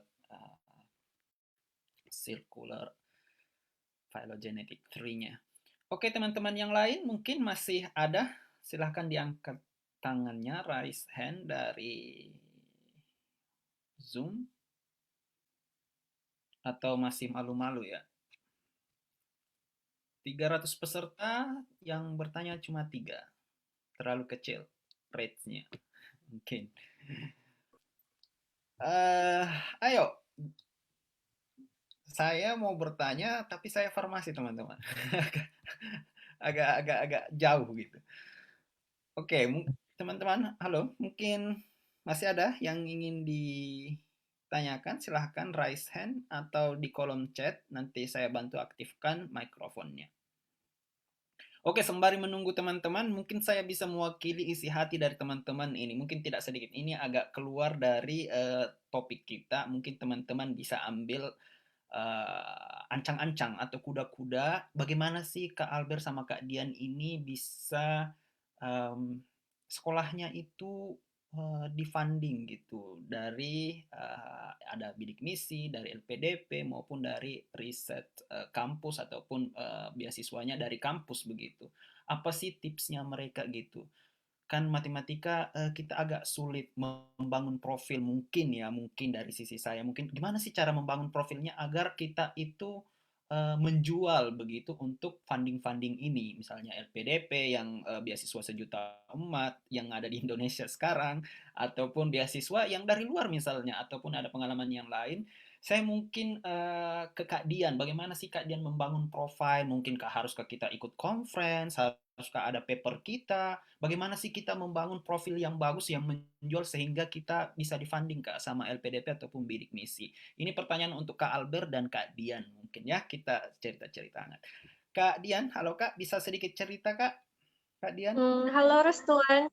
Iya, bisa bagi tipsnya Kak untuk teman-teman 300 ini, mungkin ada yang lagi S1, ada juga yang SMA juga, sekedar bocoran informasi Kak Dian, mungkin ada bayangan mereka itu untuk jadi mathematician ini dia harus ngapain Kak gitu untuk menjual nantinya baik di pekerjaan misalnya Kak Dian sekarang di Astra Data Analytics ataupun yang lain-lain. Silahkan Kak Dian dijawab secara umum, bisa secara spesifik juga bisa Kak. Oke, thank you Restuan untuk pertanyaannya. Mungkin teman-teman yang mau dapat beasiswa, kalau dari kalau dari pengalaman saya, gimana cara dapat beasiswa, yaitu kembali ke pengalaman kita sih, kontribusi kita yang udah pernah dilakuin apa gitu kan. Terus pengalaman kita selama kuliah atau selama sekolah itu apa aja, itu penting sih, kayak pengalaman organisasi itu juga termasuk yang mendukung saya dapat beasiswa, baik bidik misi ataupun LPDP ya. Kalau LPDP itu kan ngelihat juga kontribusi yang udah kita lakuin apa gitu, sehingga kita layak gitu untuk dapat beasiswa LPDP gitu. Kalau untuk dari pendidikan ke dunia kerja, kalau dunia kerja atau perusahaan itu lebih ngelihat ke penelitian kita. Jadi mungkin kalau teman-teman yang S2 atau S3 gitu, sebisa mungkin manfaatin waktu untuk banyak meneliti gitu. Karena ketika kita mau masuk dunia kerja, yang ditanya meskipun fresh graduate gitu ya, kita nggak punya, kayak saya nggak punya pengalaman bekerja, tapi ketika saya mendaftar di perusahaan asuransi Astra, yang ditanyakan adalah terkait penelitian. Jadi penelitian selama kuliah itu apa? Kemudian saya jelaskan, ternyata penelitian itu yang jadi mungkin alasan perusahaan untuk terima saya gitu, bekerja gitu. Terus sih teman-teman, jadi manfaatin waktu sebaik mungkin. Untuk yang SMA mungkin organisasi sama nilai tentu perlu juga gitu kan untuk dapat beasiswa. Untuk LPDP itu kontribusi sama keinginan kalian ke depannya untuk mengabdi itu seperti apa, itu juga penting untuk dipikirkan dan disampaikan gitu. Mungkin seperti itu sih Restuan kalau dari saya. Aduh, makasih banyak ya Kak. Kurang lebih organisasi sama risetnya teman-teman diperbaiki dari sekarang. Mungkin ada ide-ide yang terbarukan dari diskusi kita malam hari ini. Silahkan memang dicatat-catat teman-teman untuk ancang-ancang skripsi ataupun disertasi ataupun tesisnya. Silahkan Kak Albert. Mungkin Kak Albert ada sedikit point of view yang sedikit berbeda. Silahkan Kak. Ya, saya setuju dengan apa yang dikatakan oleh Kak Dian tadi. Organisasi sama pengalaman tadi ya untuk penelitian dan lain sebagainya untuk mau bekerjanya misalkan di lembaga riset atau apa gitu. Mungkin saya tambahkan karena dulu saya kan dari Kupang ya, Kupang kan agak jauh nih maksudnya di Indonesia Timur, jadi biasa sumber informasi kayak misalkan beasiswa dan lain sebagainya tuh agak sulit. Dulu LPDP belum ada kayak namanya beasiswa Indonesia Timur yang hanya khusus untuk mereka di kawasan Indonesia Timur saja.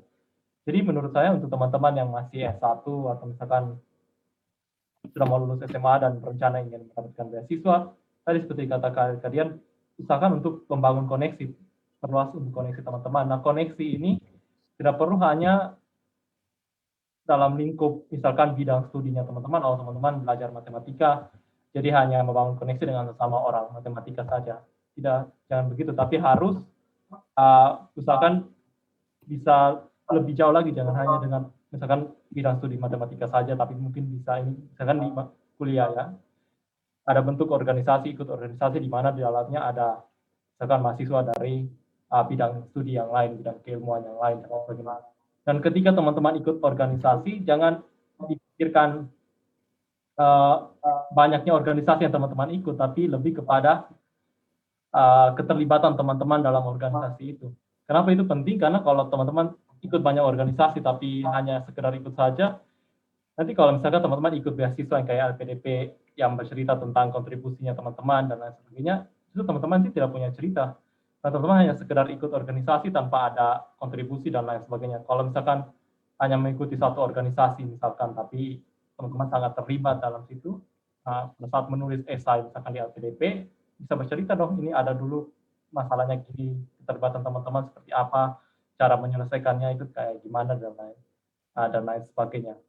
Kemudian untuk teman-teman yang mau lanjut beasiswa itu kalau bisa jangan hanya pertimbangkan satu beasiswa saja. Mungkin yang teman-teman tahu misalkan beasiswa PDP, beasiswa Fulbright, beasiswa Australia Awards kalau ke Australia dan lain sebagainya. Itu kan beasiswa pembangunan yang untuk tujuannya teman-teman dapat beasiswa, selesai pulang membangun kembali tempat berasal. Nah, kalau beasiswa kayak gitu lebih kepada kontribusinya teman-teman. Tapi teman-teman juga bisa mempertimbangkan beasiswa-beasiswa yang lain. Contoh saja, misalkan beasiswa S3 ini yang saya pakai, itu tuh beasiswa dari kampus. Nah, sebenarnya beasiswa kampus tersebut tuh asal-usul dananya tuh itu dari pemerintah sini. Tapi dikasih ke kampus untuk dikelola, dan itu selalu ada di setiap kampus. Jadi kalau teman-teman yang ingin mengambil S2-nya tentang S2-nya riset atau mengambil S3 itu banyak beasiswanya, tidak hanya melulu beasiswa dari LPDP atau beasiswa dari AS dan beasiswa mainstream pada umumnya yang lain gitu, tapi ada beasiswa lainnya juga. Oke, makasih banyak Kak Albert, luar biasa saran-sarannya Kak Albert. Teman-teman mungkin sudah bisa catat-catat untuk memasukkan dalam to-do list-nya ya teman-teman. Oke, ada pertanyaan ini Kak Dian, mungkin saya wakili. Ini bisa dari Arianti, dalam keadaan bagaimana menentukan metode modus atau min, apakah perbedaan signifikan bila salah dalam penggunaan metode modus atau minnya untuk Mbak Dian? Apakah dimengerti Kak pertanyaannya atau bagaimana? Silahkan Kak Dian. Iya, thank you Restuan. Terima kasih Arianti untuk pertanyaannya. Ketika kita mengatasi missing value atau data yang hilang di data penelitian kita, tentu kita harus paham terkait data kita. Ketika data yang seperti penelitian saya ini kan datanya kategorik ataupun ordinal. Dia bukan bilangan real kalau secara matematis, atau bisa dibayangkan ketika data itu kategorik, apakah kita bisa menghitung rata-ratanya gitu. Meskipun kita menghitung rata-ratanya,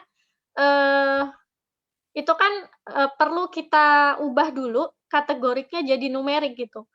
Bisa nanti setelah jadi numerik misalkan kita rata-rata, cuman nanti dibalikin lagi apakah make sense gitu jika kita kembalikan ke bentuk kategorik lagi gitu. Jadi emang perlu pemahaman terkait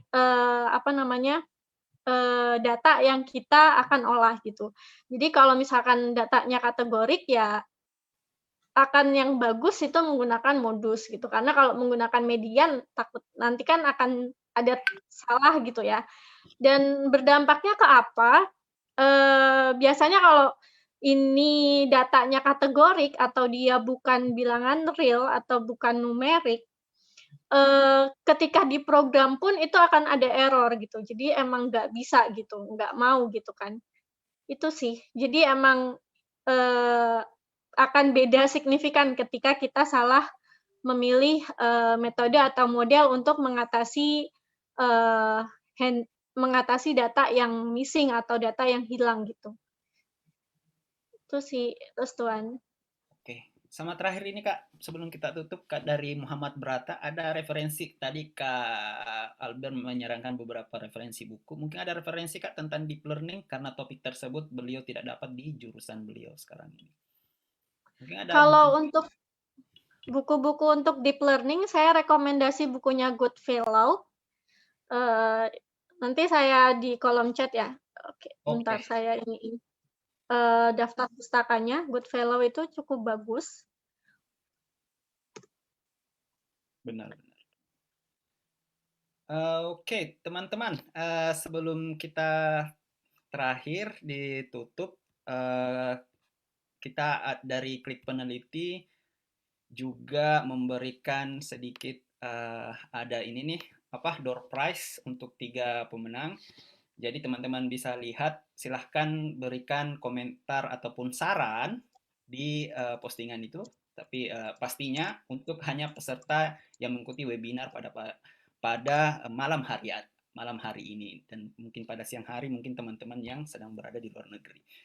Kemudian silahkan mention 5 teman kamu di kolom komentar postingan tentang ini nih, webinar penelitian matematika yang ada wajah Kak Dian sama Kak Albert, biar lebih akrab teman-teman, biar kalian mengingat beliau yang telah menyisihkan waktunya di sela-sela kesibukan kerjaan, di sela-sela kesibukan penelitian beliau masih menyempatkan hadir dalam sharing ilmu mereka gitu. Jadi ini silakan nanti kami up ini teman-teman, nanti setelah itu kami akan undi dan silahkan lihat hasilnya di beberapa hari ke depannya. Ditunggu ya teman-teman ininya saran ataupun kesannya setelah mengikuti webinar.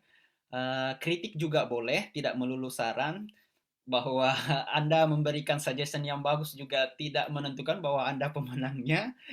Kritik juga tidak menentukan bahwa Anda tidak akan menang karena mengkritik. Mungkin ada saran ke depannya Klik Peneliti itu harusnya bagaimana, mungkin ada saran dalam penyelenggaraannya ataupun dan lain-lain, itu sangat membantu untuk kami ke depannya teman-teman. Ingat ya di postingan ini.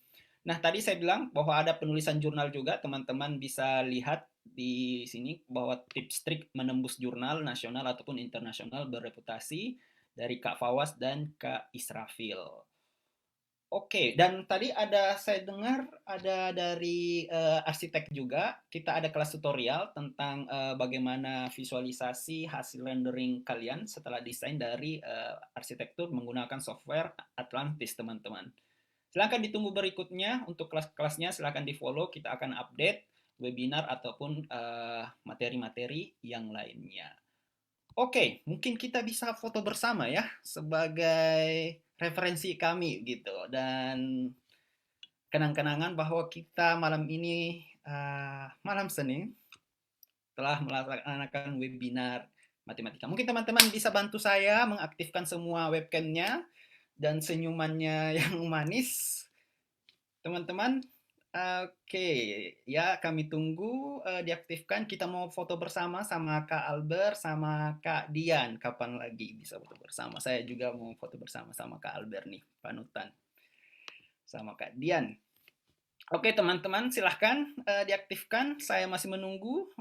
Masih ada yang belum mengaktifkan. Silahkan. Mungkin teman-teman cari angle yang bagus atau lighting yang bagus ya. Saya menunggu sekitar 15 detik mungkin. 15 detik dari sekarang karena sudah malam juga mungkin di Indonesia. Oke teman-teman, silahkan diaktifkan. Ayo diaktifkan webcamnya. Oke, saya masih melihat. Ayo yang lainnya, mungkin yang lain masih sedang tidur kali ya. Oke, jadi pesertanya ada 300 teman-teman. Jadi slide-nya ada 12 ya, karena hanya bisa menampilkan sekitar 25 dalam satu kali screenshot. Jadi saya ada 12 kali screenshot. Jadi senyum simetrisnya ditahan sekitar 10 detik lah untuk bisa menangkap semua teman-teman yang hadir di webinar hari ini. Oke, saya akan pin ke materi kita biar tak muncul. Oke teman-teman, senyumnya ditahan ya sekitar 10 detik agar semuanya bisa ke capture ya. Oke, aba-aba dari saya teman-teman. Oke, sudah bagus. Saya sudah melihat lighting yang bagus, sudah glowing semua. Oke, hitungan mulai dari sekarang senyumnya ditahan. Cheese, ditahan ya. Oke, ditahan senyumnya teman-teman. Cheese. Oke, ditahan teman-teman. Saya screenshot, ditahan senyumnya. Satu kali lagi, we almost there. Wait a minute. Oke, 1, 2, 3 harusnya. Ya, 1, 2. Oke, ya. Terima kasih teman-teman. Sekali lagi, saya dari Klik Peneliti, tim Klik Peneliti berterima kasih kepada peserta yang telah meluangkan waktunya dan ucapan terima kasih yang sebesar-besarnya untuk Kak Dian Maharani. Sekali lagi terima kasih Kak Dian. Dan juga kepada Kak Albert, terima kasih Kak, saya mewakili tim Klik Peneliti, terima kasih sudah sharing materinya. Nah teman-teman, informasinya untuk absensi, kami lihat siapa yang hadir dari report di Zoom ini. Jadi tidak diperlukan, kami lihat bahwa formatnya sudah ada, nanti kita tracing siapa yang hadir, siapa yang tidak teman-teman. Dan untuk sertifikat teman-teman, kita tektokannya di grup ya, di grup WhatsApp-nya teman-teman. Jadi tidak usah khawatir gitu. Materinya juga sudah kami kirim, karena tidak sedikit dari kalian meminta materinya. Silahkan juga materi PPT-nya kami sudah drop di grup WhatsApp-nya teman-teman. Kemudian untuk recordingnya ada di fanpage Facebook dan juga di YouTube-nya nanti Klik Peneliti. Oke, mungkin teman-teman dari tadi ingin bersuara karena mikrofonnya di-mute. Bisa mungkin bantu saya dada-dada kepada Kak Albert dan Kak Dian dan ucapan terima kasih ya. Mungkin teman-teman setidaknya kita mendapatkan ilmu walaupun mungkin teman-teman sudah pernah mendengar ini phylogenetik ataupun deep learning dan mungkin teman-teman udah expert atau bagaimana, ini hanya ucapan terima kasih karena kita sama-sama telah menerima ilmu beliau. Saya aktifkan mikrofonnya dan mungkin agak ribut dan silahkan kita ucapkan kata yang sama. Terima kasih Kak Dian dan Kak Albert ya teman-teman, sambil dada-dada. Kita tutup ya. Oke, dalam aba-aba saya akan on-kan semua mikrofonnya. Oke, saya coba minta silahkan diaktifkan mikrofonnya teman-teman dan kita ucapkan. Dadah Kak. Dadah, makasih. Terima kasih banyak Kak. Thank you. Makasih. Kak Dian, Kak Albert. Thank you. Thank you. Terima kasih. Dadah. Matur nuwun. Makasih banyak Kak. Oke, dadah. Matur nuwun. Teman-teman yang lain, makasih banyak Kak. Teman-teman yang lain, makasih banyak telah hadir. Makasih. Dadah. Sampai ketemu di webinar selanjutnya. Dah.